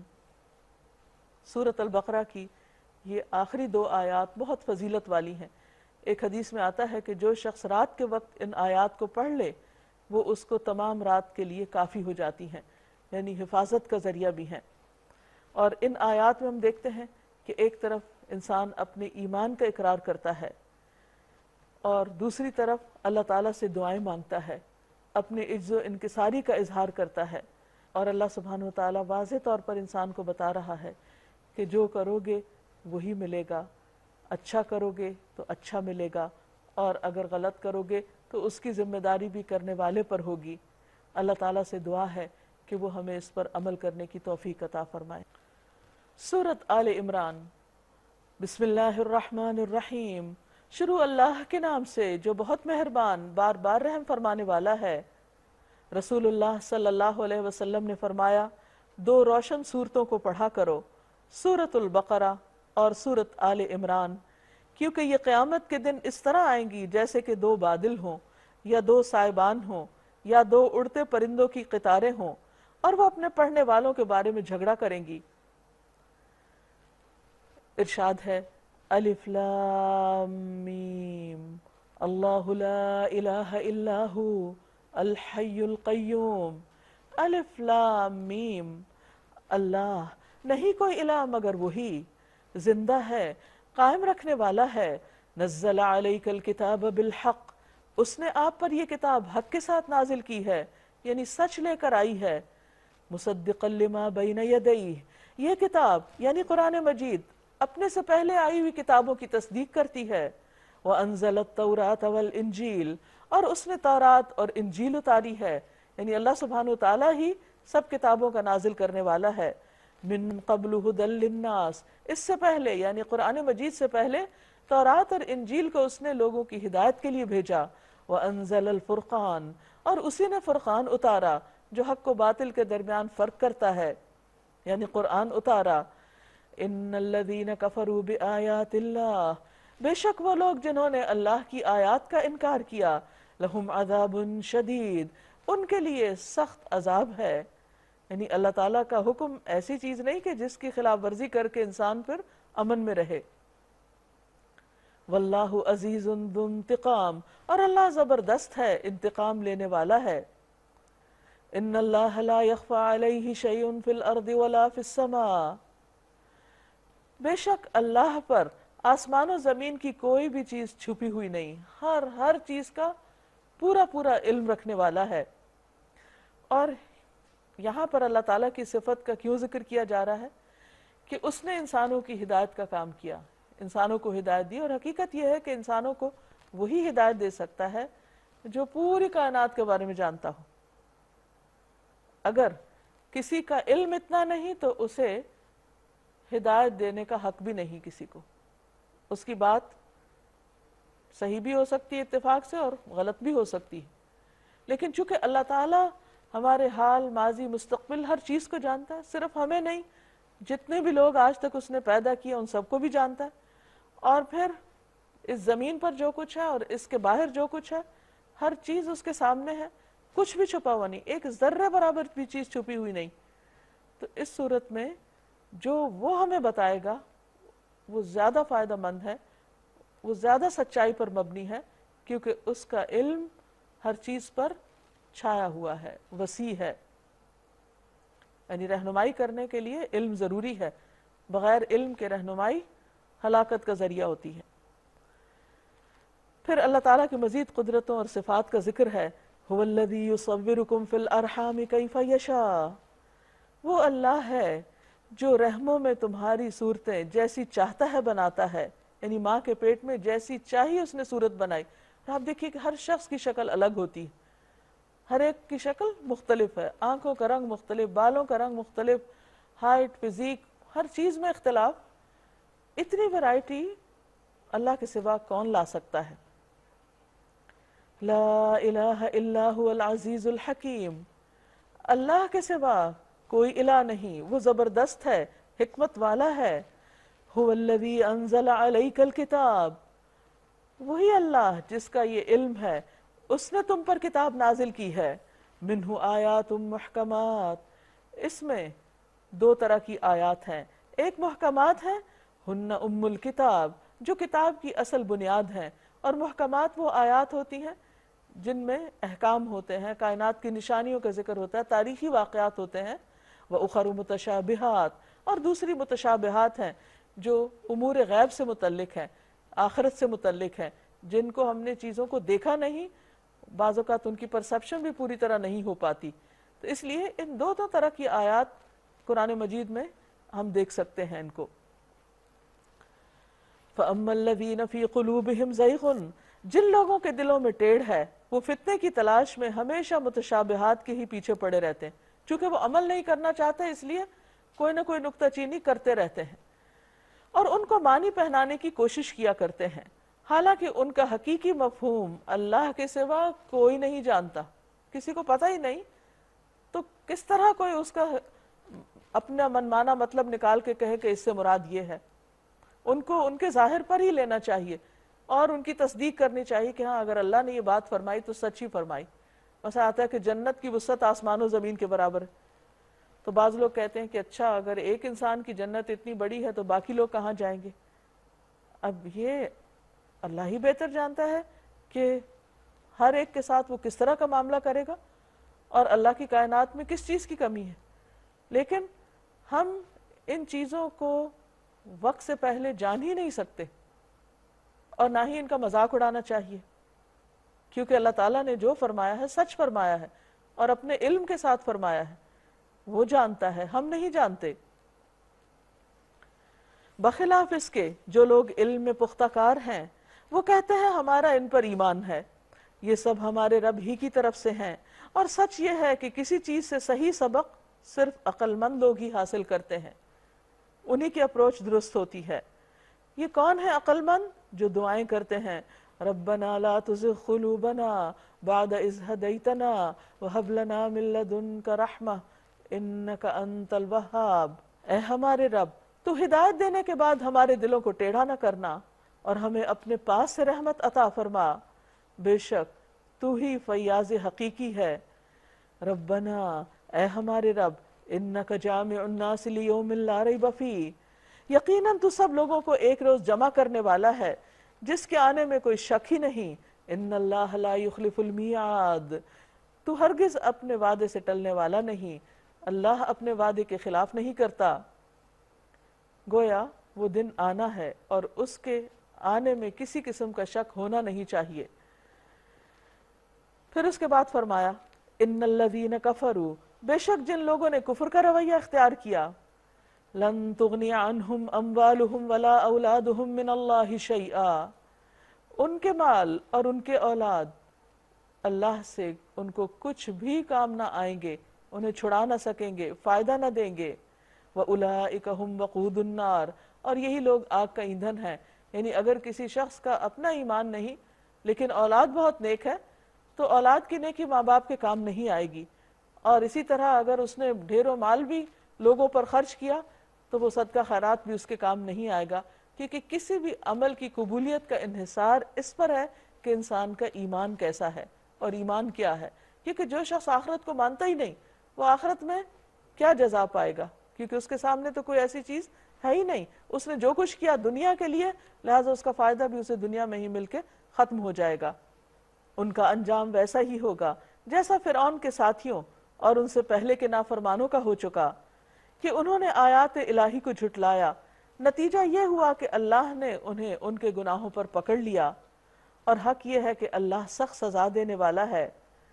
پس اے محمد صلی اللہ علیہ وسلم، جن لوگوں نے تمہاری دعوت کو قبول کرنے سے انکار کر دیا ہے، ان سے کہہ دو کہ قریب ہے وہ وقت جب تم مغلوب ہو جاؤ گے اور جہنم کی طرف ہانکے جاؤ گے، اور جہنم بڑا ہی برا ٹھکانہ ہے۔ یعنی انہیں پہلے سے وارننگ دے دو، شاید باز آ جائے۔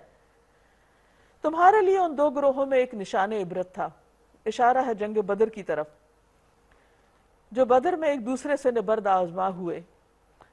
کیونکہ اب جس وقت یہ خبر دی جا رہی ہے کہ رسول اللہ صلی اللہ علیہ وسلم کے دشمن مغلوب ہو جائیں گے، تو اس وقت بظاہر ایسے حالات نظر نہیں آ رہے تھے، لیکن بدر کی مثال دیکھ کے فرمایا کہ جس طرح اللہ تعالیٰ نے اس موقع پر تمہیں کامیابی عطا کی، تو الٹیمیٹلی بھی تمہیں کامیابی ملے گی انشاءاللہ۔ ایک گروہ اللہ کی راہ میں لڑ رہا تھا اور دوسرا گروہ کافر تھا۔ دیکھنے والے بچش میں سر دیکھ رہے تھے کہ کافر گروہ مومن گروہ سے دو چند ہے، مگر نتیجے نے ثابت کر دیا کہ اللہ اپنی فتح و نصرت کے ساتھ جس کو چاہتا ہے مدد دیتا ہے۔ ان فی ذلک لعبرۃ لأولی الابصار، نگاہیں رکھنے والوں کے لیے اس میں بہت بڑی عبرت ہے، یعنی بدر کے واقعے میں بہت بڑا سبق ہے۔ زین للناس حب الشہوات من النساء والبنین، لوگوں کے لیے خوبصورت بنا دی گئی خواہشات کی محبت۔ کن چیزوں کی محبت؟ من النساء، عورتیں، والبنین، اور بیٹے، والقناطیر المقنطرۃ من الذہب والفضہ، اور سونے چاندی کے ڈھیر، والفدۃ والخیل المسومہ، اور نشان لگے گھوڑے۔ پہلے زمانے میں گھوڑے، اور آج بھی گھوڑے بھی بہت لوگوں کے لیے اٹریکٹیو چیز ہے، لیکن آج نمبر پلیٹڈ گاڑیاں اور اسپیشل نمبرز والی، والانعام والحرث، اور مویشی جانور اور کھیتیاں، یہ وہ تمام چیزیں ہیں جو اپنے اندر اٹریکشن رکھتی ہیں اور لوگوں کو اپنی طرف کھینچتی ہیں۔ ذالک متاع الحیات الدنیا، یہ دنیا کی زندگی کا تھوڑا سا سامان ہے، یعنی اگر کسی کو یہ سب کچھ بھی مل جائے تو حقیقت میں پھر بھی بہت تھوڑا ہے آخرت کے مقابلے میں۔ واللہ عندہ حسن المآب، اور اللہ کے پاس بہترین ٹھکانہ ہے۔ آپ کہہ دیجئے میں تمہیں بتاؤں کہ ان سے زیادہ اچھی چیز کیا ہے؟ یعنی جن چیزوں سے تم محبت رکھتے ہو، ان سے بھی بہترین چیز؟ جو لوگ تقویٰ کی روش اختیار کریں ان کے لیے ان کے رب کے پاس باغ ہیں جن کے نیچے نہریں بہتی ہوں گی، وہاں انہیں ہمیشہ کی زندگی حاصل ہوگی، پاکیزہ بیویاں ان کی رفیق ہوں گی، ساتھی ہوں گی، اور اللہ کی رضا سے وہ سرفراز ہوں گے۔ اللہ اپنے بندوں کے رویے پر گہری نظر رکھتا ہے۔ یہ وہ لوگ ہیں جو کہتے ہیں ربنا اننا آمنا فاغفر لنا ذنوبنا وقنا عذاب النار، اے مالک ہم ایمان لائے، ہماری خطاؤں سے درگزر فرما اور ہمیں دوزخ کی آگ سے بچا۔ کون ہیں یہ بچنے والے؟ الصابرین، یہ لوگ صبر کرنے والے ہیں، والصادقین، سچے ہیں، والقانتین، فرما بردار ہیں، والمنفقین، خرچ کرنے والے ہیں، والمستغفرین بالاسحار، اور سحری کے وقت، رات کے پچھلے پہر میں، تہجد کے وقت استغفار کرنے والے ہیں، اپنے گناہوں کی معافی مانگنے والے ہیں۔ اللہ نے خود شہادت دی کہ اس کے سوا کوئی خدا نہیں، اور یہی شہادت فرشتوں اور سب اہل علم نے دی۔ وہ انصاف پر قائم ہے، اس زبردست حکیم کے سوا فی الواقع کوئی الہ نہیں۔ ان الدین عند اللہ الاسلام، اللہ کے نزدیک دین صرف اسلام ہے۔ اسی لیے ہم دیکھتے ہیں کہ تمام انبیاء نے اپنے آپ کو مسلم کہا، هو سماکم المسلمین۔ حضرت آدم علیہ السلام، نوح علیہ السلام، ابراہیم علیہ السلام، موسیٰ علیہ السلام، عیسیٰ علیہ السلام، یہ سب دین اسلام ہی لے کر آئے۔ یہ بعد کی بات ہے کہ لوگوں نے فرقہ وارانہ نام رکھ لیے اور اصل دین کی شکل بگاڑ دی۔ نبی صلی اللہ علیہ وسلم کوئی دنیا میں پہلی مرتبہ اسلام نہیں لائے تھے، اسلام تو روز اول سے ہی انسانوں کا دین رہا ہے۔ اس دین سے ہٹ کر جو مختلف طریقے ان لوگوں نے اختیار کیے جنہیں کتاب دی گئی تھی، ان کے پاس اس طرز عمل کی کوئی وجہ اس کے سوا نہ تھی کہ انہوں نے علم آ جانے کے بعد آپس میں ایک دوسرے پر زیادتی کرنے کے لیے ایسا کیا۔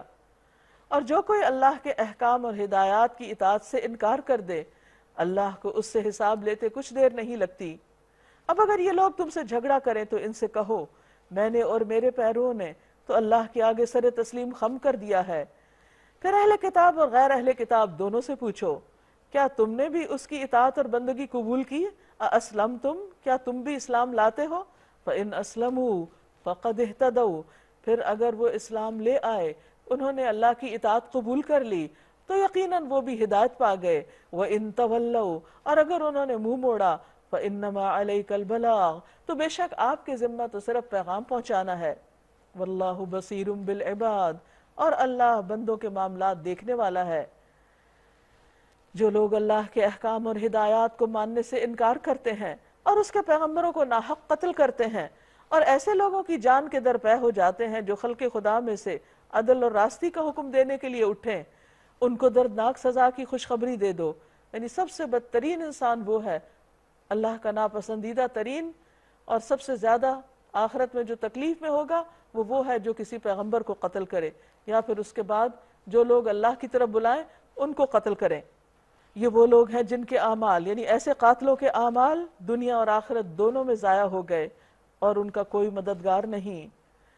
تم نے دیکھا نہیں کہ جن لوگوں کو کتاب کے علم میں سے کچھ حصہ ملا ہے ان کا حال کیا ہے؟ یعنی ویسے وہ صاحب کتاب ہیں، دین کا علم رکھتے ہیں، لیکن عمل آپ دیکھیے، انہیں جب کتاب الہی کی طرف بلایا جاتا ہے تاکہ وہ ان کے درمیان فیصلہ کرے، تو ان میں سے ایک فریق اس سے پہلو تہی کرتا ہے، یعنی کتاب کے فیصلے کو نہیں مانتا، ویسے پڑھتے پڑھاتے ہیں لیکن عمل اس کے مطابق نہیں، اور اس فیصلے کی طرف آنے سے منہ پھیر جاتا ہے۔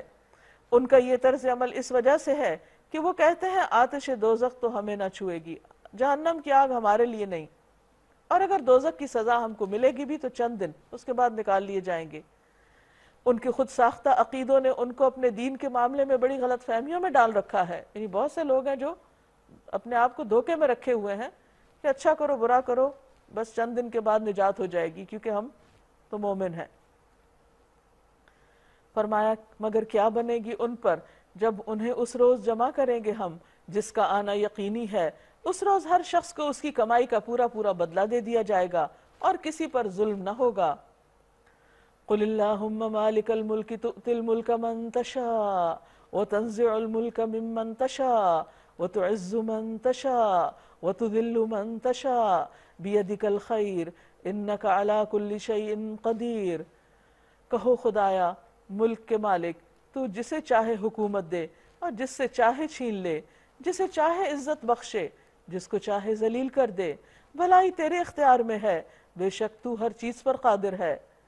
یہاں سے یہ بات ہم سب کو اچھی طرح سمجھ لینی چاہیے کہ عزت اور ذلت اللہ کے ہاتھ میں ہوتی ہے، جسے چاہے عزت عطا کرے، بلندی عطا کرے، اور جسے چاہے ذلت سے دوچار کرے۔ اس لیے انسان کو ایسے معاملات میں اللہ ہی کی طرف رجوع کرنا چاہیے۔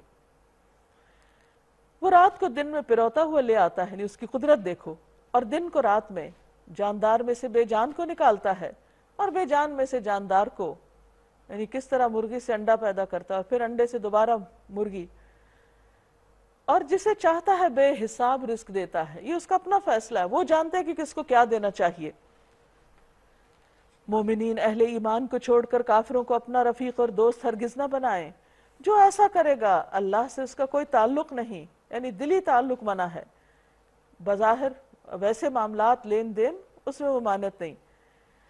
ہاں یہ معاف ہے کہ تم ان کے ظلم سے بچنے کے لیے بظاہر ایسا طرز عمل اختیار کر جاؤ، مگر اللہ تمہیں اپنے آپ سے ڈراتا ہے اور تمہیں اسی کی طرف پلٹ کر جانا ہے۔ اے نبی لوگوں کو خبردار کر دو کہ تمہارے دلوں میں جو کچھ ہے اسے خواہ تم چھپاؤ یا ظاہر کرو، اللہ بہرحال اسے جانتا ہے۔ زمین و آسمان کی کوئی چیز اس کے علم سے باہر نہیں، اس کا اقتدار ہر چیز پر حاوی ہے۔ یوم تجد کل نفس ما عملت من خیر محضرا، وہ دن آنے والا ہے جب ہر نفس اپنے کیے کا پھل حاضر پائے گا، خواہ اس نے بھلائی کی ہو یا برائی، چھوٹا ہو یا بڑا، اس کا جو بھی عمل ہوگا وہ اس کے سامنے ہوگا کھلی کتاب کی طرح۔ اس روز آدمی یہ تمنا کرے گا کاش ابھی یہ دن اس سے بہت دور ہوتا، یعنی قیامت کا یا بدلے کا بہت دور ہوتا، ابھی نہ آیا ہوتا۔ ابھی تو لگتا نا بہت دور ہے قیامت دنیا میں جب ہم بیٹھیں، لیکن جب وہ سامنے آ جائے گی اس وقت انسان چاہے گا کاش اور دور ہو جائے۔ وَيُحَذِّرُكُمُ اللَّهُ نَفْسَهُ، اللہ تمہیں اپنے آپ سے ڈراتا ہے اور وہ اپنے بندوں کا نہایت خیر خواہ ہے۔ قل ان کنتم تحبون اللہ فاتبعونی یحببکم اللہ ویغفر لکم ذنوبکم واللہ غفور الرحیم۔ آپ لوگوں سے کہہ دیجئے اگر تم حقیقت میں اللہ سے محبت رکھتے ہو تو میری پیروی اختیار کرو، اللہ تم سے محبت کرے گا۔ دنیا میں ہر انسان دعویٰ کرتا ہے کہ وہ اللہ سے بڑی محبت رکھتا ہے، لیکن اس کا ثبوت کیسے دیا جائے گا؟ اس کا ثبوت دیا جائے گا نبی صلی اللہ علیہ وسلم کے اتباع سے۔ صرف اطاعت نہیں، اتباع۔ اتباع کہتا ہے فالو کرنے کو، کسی کے فٹ سٹیپس پہ چلنا۔ اگر کوئی شخص واقعی اللہ سے محبت کا دعویٰ کرتا ہے تو اسے پھر نبی صلی اللہ علیہ وسلم کے طریقوں پر چلنا چاہیے، آپ کی سنت کو فالو کرنا چاہیے۔ اگر کوئی ایسا کرے گا تو جواباً کیا ہوگا؟ اللہ اس سے محبت کرے گا، کیونکہ اللہ تعالیٰ نبی صلی اللہ علیہ وسلم سے محبت کرتے ہیں۔ آپ حبیب خدا ہیں، اللہ تعالیٰ کے محبوب ہیں، تو جو آپ کے طریقے اختیار کرے گا وہ بھی اللہ کا محبوب بن جائے گا۔ وَيَغْفِرْ لَكُمْ ذُنُوبَكُمْ، اور وہ تمہارے گناہوں کو معاف کر دے گا۔ وَاللَّهُ غَفُورٌ الرحیم، اور اللہ غفور الرحیم ہے۔ قُلْ أَطِيعُوا اللَّهَ وَالرَّسُولَ، کہہ دیجئے اللہ کی اطاعت کرو اور رسول کی اطاعت کرو۔ فَإِن تَوَلَّوْا، پھر اگر منہ موڑتے ہو، فَإِنَّ اللَّهَ لَا يُحِبُّ الْكَافِرِينَ، تو اللہ انکار کرنے والوں سے محبت نہیں رکھتا۔ یعنی اگر یہ لوگ تمہاری بات نہیں مانتے، کون سی؟ اللہ رسول کی اطاعت کی، تو پھر ایسے لوگ اللہ کو پسند ہی نہیں۔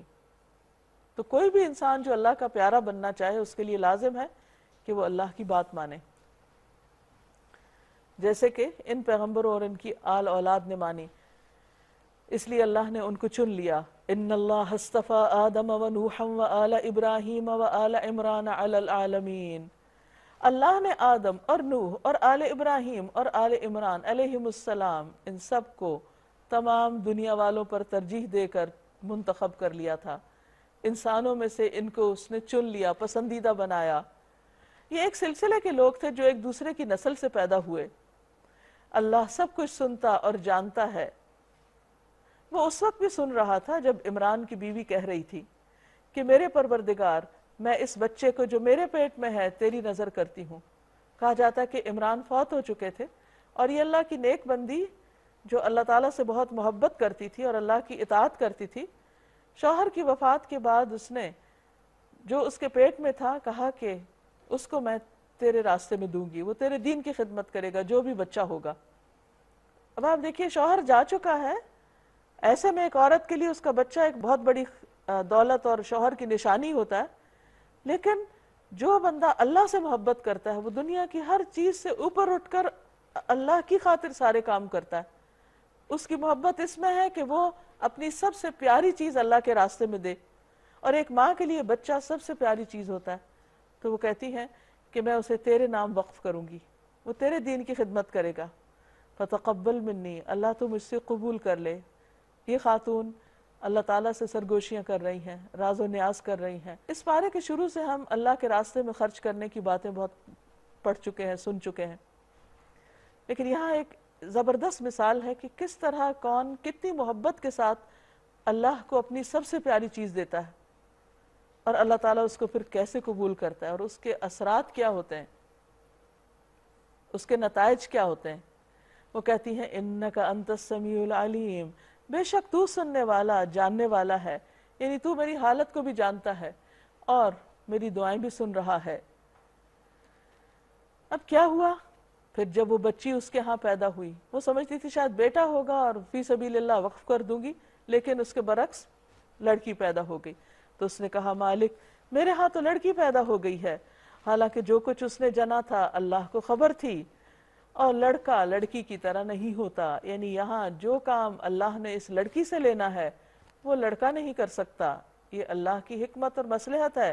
ایسا نہیں کہ اللہ نے تمہاری دعا قبول نہیں کی یا نظر جو مانی وہ قبول نہیں کی، وہ قبول کی اور بہت اچھے طریقے سے کی، لیکن بعض اوقات انسان کچھ ایکسپیکٹیشن رکھتا ہے اور اللہ تعالیٰ کا فیصلہ کچھ اور ہوتا ہے، اور انسان بظاہر سمجھتا ہے کہ شاید اللہ تعالیٰ مجھ سے ناراض ہے اور میری جو دعا ہے وہ قبول نہیں ہوئی، حالانکہ وہ قبولیت کی ایک اور شکل ہوتی ہے جو اس سے بھی بہتر ہوتی ہے جو ہم مانگ رہے ہوتے ہیں، کیونکہ اللہ جانتا ہے اور ہم نہیں جانتے۔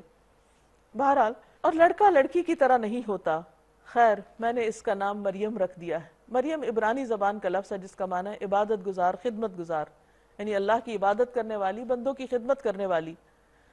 اور میں اسے اور اس کی آئندہ نسل کو شیطان مردود کے فتنے سے تیری پناہ میں دیتی ہوں کہ اللہ اس بچی کو اور اس کے آگے جو نسل ہو ان سب کو شیطان سے بچانا۔ اور پھر کیا ہوا؟ فَتَقَبَّلَهَا رَبُّهَا بِقَبُولٍ حَسَنٍ وَأَنبَتَهَا نَبَاتًا حَسَنًا۔ آخر کار اس کے رب نے اس لڑکی کو بخوشی قبول فرما لیا، اسے بڑی اچھی لڑکی بنا کر اٹھایا اور زکریا کو اس کا سرپرست بنا دیا۔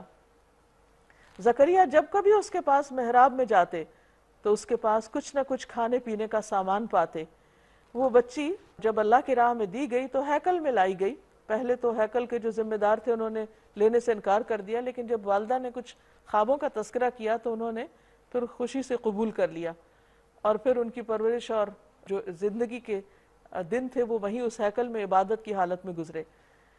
اور وہاں پر بظاہر ان کے پاس کوئی ذریعہ آمدنی، کوئی ایسی چیز نہیں تھی، لیکن زکریا علیہ السلام چونکہ ان کے خالو تھے اور ان کے کفیل تھے، ان کے چونکہ والد اپنے نہیں تھے اور کوئی اور مرد ذمہ دار نہیں تھا، تو وہ ان کی کیئر کرتے تھے، ان کی ضروریات وہاں پہنچاتے۔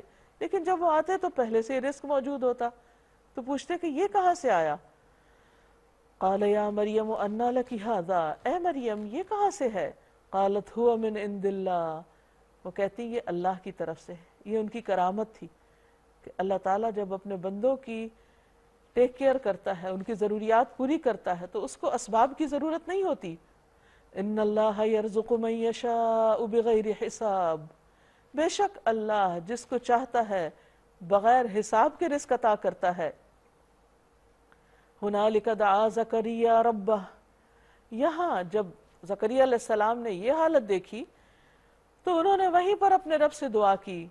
قال رب ہب لی من لدنک ذریۃ طیبہ، بولے اے میرے رب مجھے پاکیزہ اولاد عطا کر، کیونکہ زکریا علیہ السلام بوڑھے ہو چکے تھے اور ان کے بچے نہیں تھے۔ انک سمیع الدعاء، بے شک تو دعائیں سننے والا ہے۔ اب آپ دیکھیے کہ کتنے پر امید ہیں اور ہر موقع پر دعا کرتے ہیں، کسی اور کے پاس نہیں جاتے، اللہ ہی سے دعا کرتے ہیں۔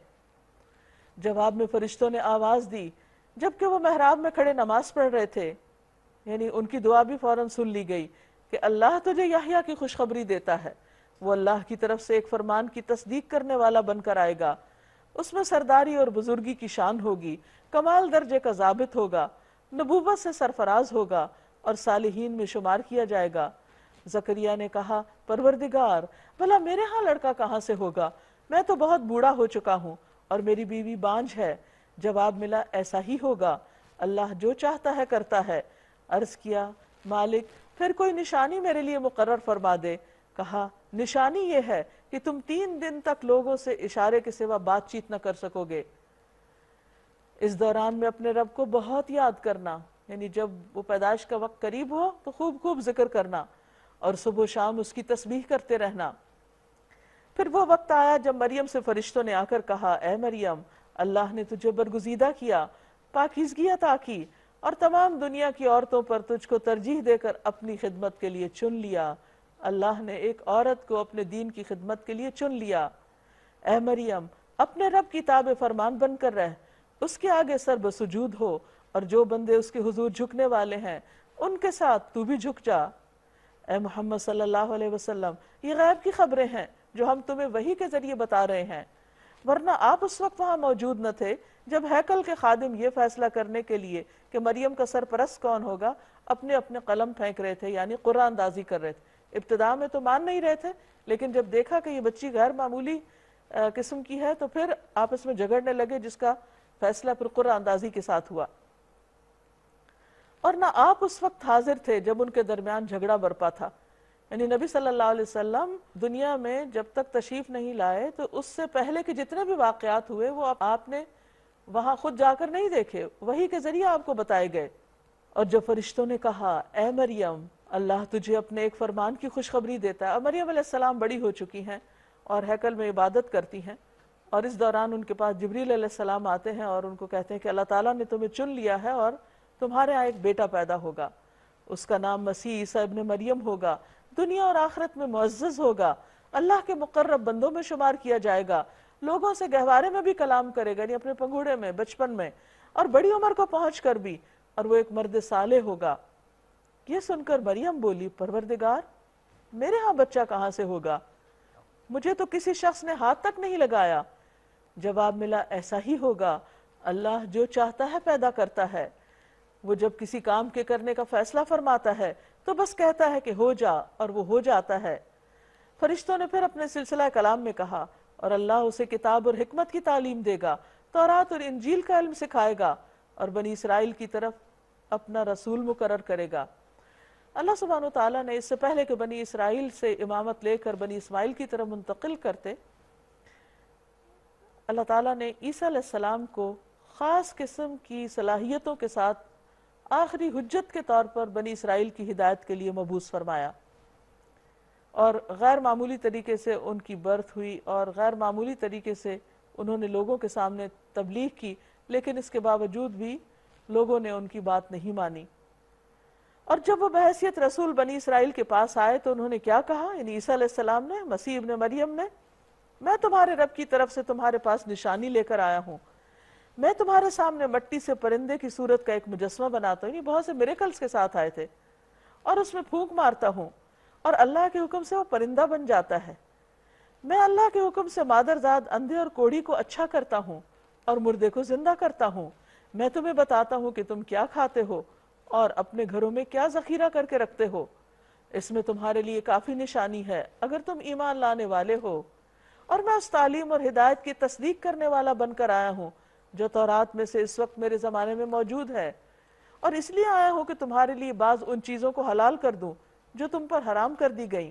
دیکھو میں تمہارے رب کی طرف سے تمہارے پاس نشانی لے کر آیا ہوں، لہٰذا اللہ سے ڈرو اور میری اطاعت کرو۔ یعنی انہوں نے یہ نہیں کہا کہ میری عبادت کرو یا مجھے خدا مان لو یا خدا کا بیٹا مانو، کہا کہ اللہ سے ڈرو اور جو میں کہہ رہا ہوں وہ کرو۔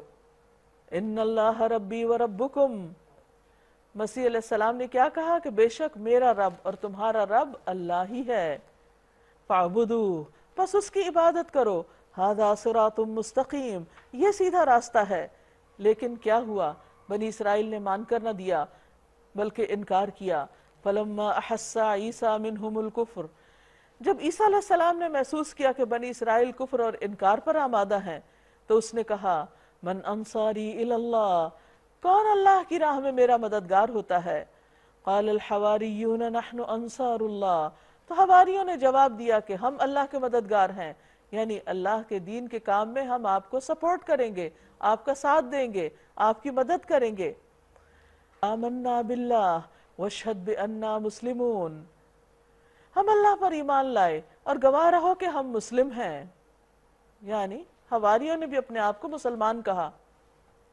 ربنا آمنا، اے ہمارے رب ہم ایمان لائے، بما انزلتا، جو بھی تو نے نازل کیا، واتبعنا الرسول، اور ہم نے رسول کی پیروی کی، یعنی عیسیٰ علیہ السلام کی پیروی کی، ان کو فالو کیا، فاکتبنا مع الشاہدین، ہمارا نام گواہی دینے والوں میں لکھ لے۔ ومکروا ومکر اللہ، اور انہوں نے چال چلی اور اللہ نے بھی ان کے مقابلے میں خفیہ تدبیر کی، اور واللہ خیر الماکرین، ایسی تدبیروں میں اللہ سب سے بڑھ کر ہے۔ اذ قال اللہ یا عیسیٰ انی متوفیک ورافعک الی ومطہرک من الذین کفروا وجاعل الذین اتبعوک فوق الذین کفروا الی یوم القیامہ۔ جب اللہ تعالیٰ نے فرمایا، اے عیسیٰ اب میں تجھے واپس لے لوں گا اور تجھ کو اپنی طرف اٹھا لوں گا، اور جنہوں نے تیرا انکار کیا ہے ان سے تجھے پاک کر دوں گا، کیونکہ بنی اسرائیل نے عیسیٰ علیہ السلام کو بہت تنگ کر ڈالا، اور جو بادشاہ وقت تھا، یعنی شام کے علاقے میں اس وقت رومیوں کی حکومت تھی، تو بادشاہ کے کان عیسیٰ علیہ السلام کے خلاف بھر دیے، اور بادشاہ نے یہ فیصلہ کر دیا کہ اب میں ان کو سولی چڑھا دوں گا، بات ہی ختم کر دوں گا۔ تو اس پر اللہ سبحانہ وتعالیٰ نے عیسیٰ علیہ السلام کو اوپر اٹھا لیا، اور ساتھ ہی فرمایا کہ میں اب ان لوگوں سے جو تمہاری جان کے دشمن ہو چکے ہیں ان سے تمہیں پاک کر دوں گا، اور تیری پیروی کرنے والوں کو قیامت تک ان لوگوں پر بالادست رکھوں گا جنہوں نے تیرا انکار کیا، یعنی ان کے مقابلے میں۔ پھر تم سب کو آخر کار میرے پاس آنا ہے، اس وقت میں ان باتوں کا فیصلہ کر دوں گا جن میں تمہارے درمیان اختلاف ہوا ہے۔ جن لوگوں نے کفر اور انکار کی روش اختیار کی ہے انہیں دنیا اور آخرت دونوں میں سزا دوں گا اور وہ کوئی مددگار نہ پائیں گے، اور جنہوں نے ایمان اور نیک عملی کا رویہ اختیار کیا انہیں ان کے اجر پورے پورے دے دیے جائیں گے، اور خوب جان لو کہ ظالموں سے اللہ ہرگز محبت نہیں کرتا۔ یہ آیات اور حکمت سے لبریز تذکرے ہیں جو ہم تمہیں سنا رہے ہیں۔ اللہ کے نزدیک عیسیٰ علیہ السلام کی مثال آدم علیہ السلام کی طرح ہے کہ اللہ نے اسے مٹی سے پیدا کیا، یعنی آدم کو، اور حکم دیا کہ ہو جاؤ، اور وہ ہو گیا، بن گئے۔ بعض لوگوں کو اس بات پہ بہت حیرانی ہوتی ہے کہ عیسیٰ علیہ السلام باپ کے بغیر کیسے پیدا ہو گئے، اور پھر کچھ لوگوں نے تو نعوذ باللہ ان کی والدہ پر الزام بھی لگا دیا، لیکن اللہ سبحانہ وتعالیٰ نے ان کا دفاع کیا اور فرمایا کہ آدم کے کون ماں باپ تھے؟ تو اگر اللہ سبحانہ وتعالیٰ آدم علیہ السلام کو بن ماں باپ کے پیدا کر سکتے ہیں تو عیسیٰ علیہ السلام کو باپ کے بغیر بھی پیدا کر سکتے ہیں۔ اللہ تعالیٰ کے لیے کچھ بھی مشکل نہیں۔ الحق من ربک فلا تکن من الممترین، حق تمہارے رب کی طرف سے ہے لہٰذا تم شک کرنے والوں میں سے نہ ہونا۔ یہ علم آ جانے کے بعد اب جو کوئی اس معاملے میں تم سے جھگڑا کرے تو اے محمد صلی اللہ علیہ وسلم ان سے کہو کہ آؤ ہم اور تم خود بھی آ جائیں اور اپنے اپنے بال بچوں کو بھی لے آئیں، اور خدا سے دعا کریں کہ جو جھوٹا ہو اس پر خدا کی لعنت ہو۔ یہ بالکل صحیح واقعات ہیں، اور حقیقت یہ ہے کہ اللہ کے سوا کوئی خدا نہیں، کوئی الہ نہیں، اور وہ اللہ ہی کی ہستی ہے جس کی طاقت سب سے بالا اور جس کی حکمت نظام عالم میں کار فرما ہے۔ بس اگر یہ لوگ اس شرط پر مقابلے میں آنے سے منہ موڑیں تو ان کا مفسد ہونا صاف کھل جائے گا، اور اللہ تو مفسدوں کے حال سے واقف ہی ہے۔ کہو اے اہل کتاب، آؤ ایک ایسی بات کی طرف جو ہمارے اور تمہارے درمیان یکساں ہے، برابر ہے، یہ کہ ہم اللہ کے سوا کسی کی بندگی نہ کریں، اس کے ساتھ کسی کو شریک نہ ٹھہرائیں، اور ہم میں سے کوئی اللہ کے سوا کسی کو اپنا رب نہ بنا لے۔ اس دعوت کو قبول کرنے سے اگر وہ منہ موڑے تو صاف کہہ دو کہ گواہ رہو ہم تو مسلم ہیں۔ اے اہل کتاب، تم ابراہیم علیہ السلام کے بارے میں ہم سے کیوں جھگڑا کرتے ہو؟ تورات اور انجیل تو ابراہیم علیہ السلام کے بعد ہی نازل ہوئیں، پھر کیا تم اتنی بات بھی نہیں سمجھتے؟ کیونکہ عیسائی کہتے تھے کہ ابراہیم علیہ السلام عیسائی ہیں، یہودی کہتے کہ وہ یہودی ہیں، تو فرمایا کہ ابراہیم علیہ السلام تو ان سب باتوں سے بہت پہلے آ چکے۔ تم لوگ جن چیزوں کا علم رکھتے ہو ان میں تو خوب بحثیں کر چکے ہو، اب ان معاملات میں کیوں بحث کرنے چلے ہو جن کا تمہارے پاس کچھ بھی علم نہیں؟ اللہ جانتا ہے، تم نہیں جانتے۔ ابراہیم نہ یہودی تھے نہ عیسائی، بلکہ وہ تو یکسو مسلم تھے، وہ ہرگز مشرکین میں سے نہ تھے۔ ابراہیم سے نسبت رکھنے کا سب سے زیادہ حق اگر کسی کو پہنچتا ہے تو ان لوگوں کو پہنچتا ہے جنہوں نے اس کی پیروی کی، اور اب یہ نبی اور اس کے ماننے والے اس نسبت کے زیادہ حقدار ہیں۔ اللہ صرف انہی کا حامی و مددگار ہے جو ایمان رکھتے ہوں۔ اے ایمان لانے والو، اہل کتاب میں سے ایک گروہ یہ چاہتا ہے کہ کسی طرح تمہیں راہ راست سے ہٹا دے، حالانکہ در حقیقت وہ اپنے سوا کسی کو گمراہی میں نہیں ڈال رہے، مگر انہیں اس کا شعور نہیں ہے۔ اے اہل کتاب، کیوں اللہ کی آیات کا انکار کرتے ہو حالانکہ تم خود ان کا مشاہدہ کر رہے ہو؟ اے اہل کتاب، کیوں حق کو باطل کا رنگ چڑھا کر مشتبہ بناتے ہو؟ کیوں جانتے بوجھتے حق کو چھپاتے ہو؟ اہل کتاب میں سے ایک گروہ کہتا ہے کہ اس نبی کے ماننے والوں پر جو نازل ہوا ہے اس پر صبح ایمان لاؤ اور شام کو اس سے انکار کر دو، شاید اس ترکیب سے لوگ اپنے ایمان سے پھر جائیں۔ نیز یہ لوگ آپس میں کہتے ہیں کہ اپنے مذہب والے کے سوا کسی کی بات نہ مانو۔ اے نبی ان سے کہہ دو کہ اصل میں ہدایت تو اللہ کی ہدایت ہے، یہ اس کی دین ہے کہ کسی کو وہی کچھ دیا جائے جو کبھی تم کو دیا گیا تھا، یا یہ کہ دوسروں کو تمہارے رب کے حضور پیش کرنے کے لیے تمہارے خلاف قوی حجت مل جائے۔ اے نبی صلی اللہ علیہ وسلم ان سے کہہ دیجئے کہ فضل اور شرف اللہ کے اختیار میں ہے، جسے چاہے عطا فرمائے، وہ وسیع النظر ہے، وہ سب کچھ جانتا ہے، اپنی رحمت کے لیے جس کو چاہتا ہے مخصوص کرتا ہے، اور اس کا فضل بہت بڑا ہے۔ اہل کتاب میں کوئی تو ایسا ہے کہ اگر تم اس کے اعتماد پر مال و دولت کا ایک ڈھیر بھی دے دو تو وہ تمہارا مال تمہیں ادا کر دے گا، اور کسی کا حال یہ ہے کہ اگر تم ایک دینار کے معاملے میں بھی اس پر بھروسہ کرو تو وہ ادا نہ کرے گا، الا یہ کہ تم اس کے سر پہ سوار ہو جاؤ۔ یعنی ہر قوم کے اندر مختلف طرح کے لوگ ہوتے ہیں، اچھے برے دونوں طرح کے، اور اہل کتاب کے اندر بھی دونوں طرح کے لوگ ہیں۔ ان کی اس اخلاقی حالت کا سبب یہ ہے کہ وہ کہتے ہیں کہ امیوں کے معاملے میں ہم پر کوئی مواخذہ نہیں، اور یہ بات وہ محض جھوٹ گھڑ کر اللہ کی طرف منسوب کرتے ہیں، حالانکہ انہیں معلوم ہے کہ اللہ نے ایسی کوئی بات نہیں فرمائی۔ آخر کیوں ان سے باز پرس نہ ہوگی؟ جو بھی اپنے عہد کو پورا کرے گا اور برائی سے بچ کر رہے گا وہ اللہ کا محبوب بنے گا، کیونکہ پرہیزگار لوگ اللہ کو پسند ہیں۔ رہے وہ لوگ جو اللہ کے عہد اور اپنی قسموں کو تھوڑی قیمت میں بیچ ڈالتے ہیں تو ان کے لیے آخرت میں کوئی حصہ نہیں۔ اللہ قیامت کے دن ان سے بات بھی نہ کرے گا، نہ ان کی طرف دیکھے گا، نہ انہیں پاک کرے گا، اور ان کے لیے دردناک عذاب ہے۔ ان میں کچھ لوگ ایسے ہیں جو کتاب پڑھتے ہوئے اس طرح زبان کا الٹ پھیر کرتے ہیں کہ تم سمجھو کہ جو کچھ وہ پڑھ رہے ہیں وہ کتاب کی عبارت ہے، حالانکہ وہ کتاب کی عبارت نہیں۔ وہ کہتے ہیں کہ یہ جو کچھ ہم پڑھ رہے ہیں خدا کی طرف سے ہے، حالانکہ وہ اس کی طرف سے نہیں ہوتا۔ وہ جان بوجھ کر جھوٹ بات اللہ کی طرف منسوب کر دیتے ہیں۔ کسی انسان کا یہ کام نہیں کہ اللہ تو اس کو کتاب اور حکم اور نبوت عطا کرے اور وہ لوگوں سے کہے کہ اللہ کی بجائے تم میرے بندے بن جاؤ۔ یعنی پیغمبر ہمیشہ لوگوں کو اللہ سے جوڑتے ہیں، اپنی عبادت اور اپنی بندگی کے لیے نہیں کہتے۔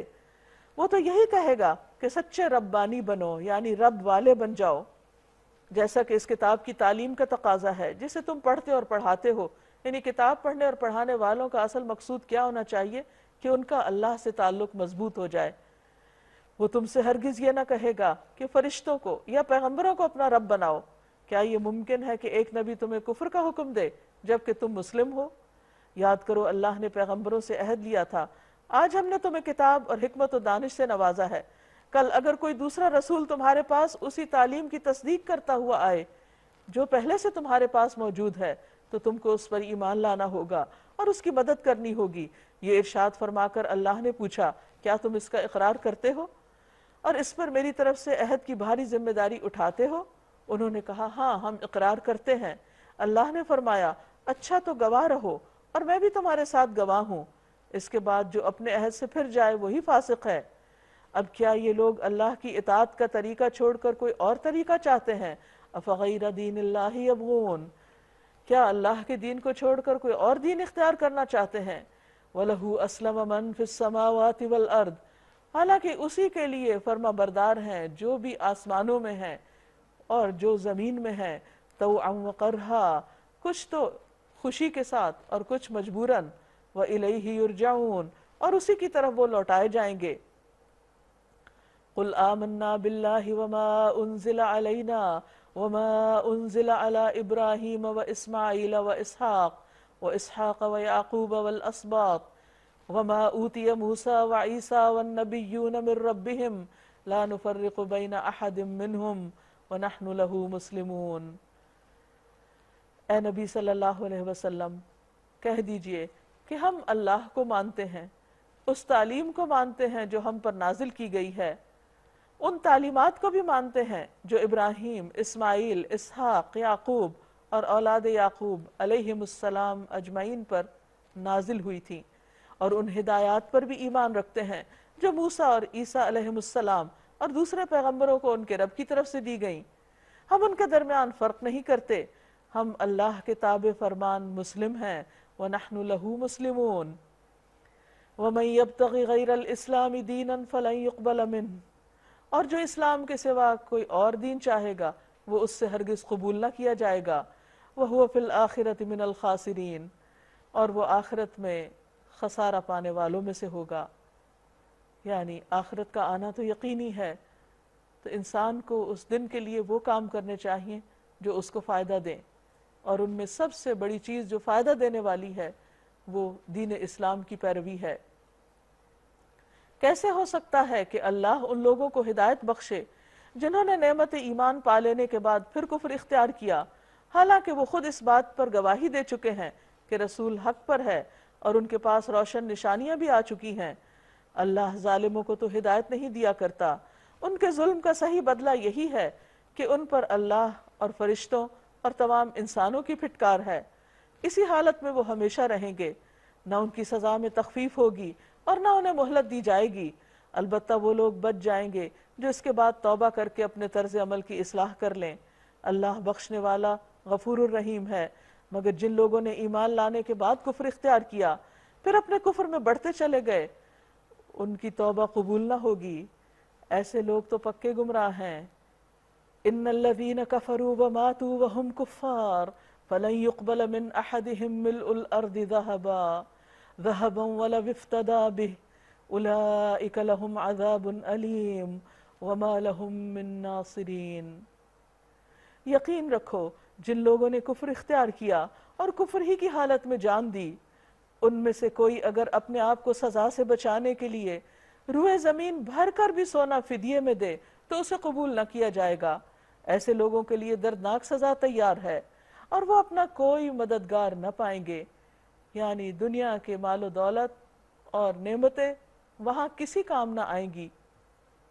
اب آپ میں سے اگر کوئی اپنے خیالات کا اظہار کرنا چاہے تو موسٹ ویلکم۔ آیت نمبر 267 مجھے بہت اچھی لگی کہ ہم لوگ اللہ تعالیٰ کی راہ میں اپنی یوز کی ہوئی چیز دیتے تھے کسی کو، اور دینے کے بعد ہم اگلے کو یہ بتاتے تھے کہ ہم نے اس کو یہ دیا وہ دیا، یہ تو احسان جتانے میں آیا۔ ہمیں اللہ تعالیٰ کی راہ میں اچھی چیز دینی چاہیے، اچھی سی اچھی، خراب چیز ہمیں نہیں دینی چاہیے۔ حضرت مریم کی جو والدہ تھی اس کے کردار نے بہت متاثر کیا۔ وہ کتنی نیک خاتون تھی، کتنی پاک دامن تھی، اور انہوں نے اپنی اولاد کے لیے یا اللہ تعالیٰ کی خاطر کتنی قربانی دی انہوں نے۔ اور اس کے بعد جو ہے نا اس کی بیٹی کا کردار ہمارے سامنے آ رہا ہے، تو ہمیں جو ہے نا اللہ تعالیٰ نے ان کے تقوی، ان کی عبادت اور ان کی جو اللہ تعالیٰ کی خاطر قربانیاں تھی اللہ تعالیٰ کو اتنی پسند آئی، جو انہوں نے تا قیامت تک وحی کے ذریعے اپنی کتاب میں ہمارے لیے ہدایت کا ذریعہ بنا دی ہے، اور ہمیں چاہیے کہ ہم اس سے سبق حاصل کریں۔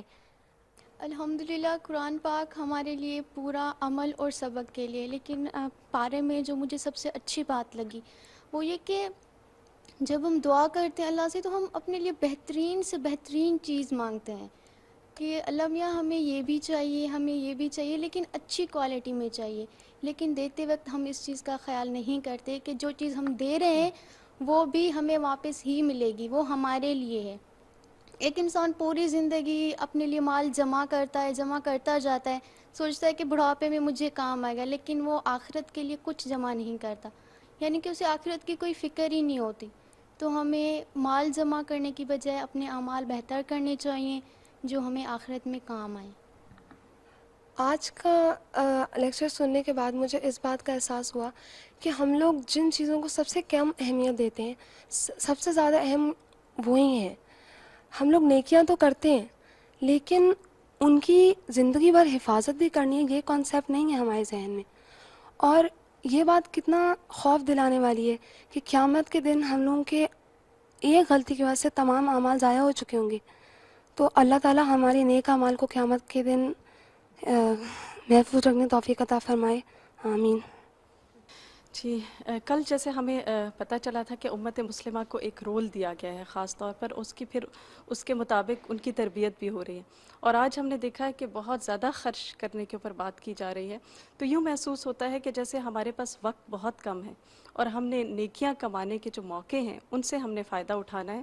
میں نے کہیں پڑھا تھا کہ کچھ لوگ تھے، ان کو کہا گیا رات کے وقت کہ وہ پتھر چنیں، کچھ لوگوں نے پتھر چنے اور کچھ لوگوں نے نہیں چنے۔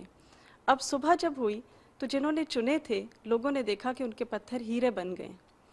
اب کیا ہوا کہ لوگوں کو حسرت ہوئی، جنہوں نے پتھر نہیں چنے تھے ان کو حسرت ہوئی کہ ہم نے کیوں نہیں چنے، اور جنہوں نے چنے تھے انہوں نے کہا کہ ہم نے کچھ اور کیوں نہیں لے لیے۔ تو اسی طرح یوں لگتا ہے کہ آج آپ دیکھیں کہ یہ زندگی جو ہے یہ ہمارے لیے زندگی اور وقت بہت قیمتی ہے، اور اس میں ہم بہت کچھ کر سکتے ہیں اپنی آخرت کے لیے۔ آج ہمارے پاس موقع بھی ہے، وقت بھی ہے، مال بھی ہے، ہم کسی طرح سے بھی اس سے فائدہ اٹھا سکتے ہیں۔ تو اگر آج ہم نے اپنے اس وقت سے بہترین فائدہ نہ اٹھایا تو ایسا نہ ہو کہ کل ہمیں قیامت کے دن حسرت کا سامنا کرنا پڑے۔ آج کے بارے میں سورۃ آل عمران کی آیت نمبر 31 نے مجھے بڑا امپریس کیا، میں اسے بڑی امپریس ہوئی، جس میں اللہ تعالیٰ فرماتے ہیں کہ قُلْ إِن كُنتُمْ تُحِبُّونَ اللَّهَ فَاتَّبِعُونِي، کہ اگر تم مجھ سے واقعی محبت کا دعویٰ کرتے ہو تو میرے نبی کا اتباع کرنا ہوگا۔ تو آج ہم سب کو بحیثیت نیشن یہ سوچنا ہے کہ کیا ہم اپنے نبی صلی اللہ علیہ وسلم سے واقعی محبت کرتے ہیں؟ کیا ہمارے دعوے ان کی محبت میں سچے ہیں؟ کیونکہ محبت کرنے کے لیے تو کسی کی پرسنالٹی کو پوری اچھی طرح سے پڑھنا پڑتا ہے، اور ان کی سنتوں کو فالو کرنا ہی محبت کا نام ہے۔ تو آج میں نے یہ چیز سیکھی کہ ہمیں رسول اللہ صلی اللہ علیہ وسلم کی محبت، حقیقی محبت حاصل کرنے کے لیے ان کی سنتوں کو زیادہ سے زیادہ فالو کرنا ہے۔ مجھے یہ کہنا تھا کہ جیسے شیطان کچھ لوگوں کو نیکیاں کرنے ہی نہیں دیتا، لیکن جن کو کرنے دیتا ہے ان کی نیکیاں ضائع پھر کیسے کرتا ہے، کہ ان کی نیکیاں کی ہوئی نیکیاں ان کی زبان کے ذریعے وہ پھر ضائع کرا دیتا ہے۔ اور دوسرا اس کا طریقہ یہ ہے کہ وہ اگر اس بندے کو بہکا نہیں سکتا تو اس کے خلاف جو دوسرے بندے ہیں اس کے قریبی ان کو بہکاتا ہے، تاکہ وہ ان کے خلاف پھر سازشیں کریں اور پھر وہ ان کے سازشوں کے اندر پھر وہ بھی بہک جاتا ہے۔ ناظرین، اس کے ساتھ ہی ہمارے آج کے پروگرام کا وقت ختم ہوتا ہے، آپ سے اجازت چاہتے ہیں۔ السلام علیکم ورحمۃ اللہ وبرکاتہ۔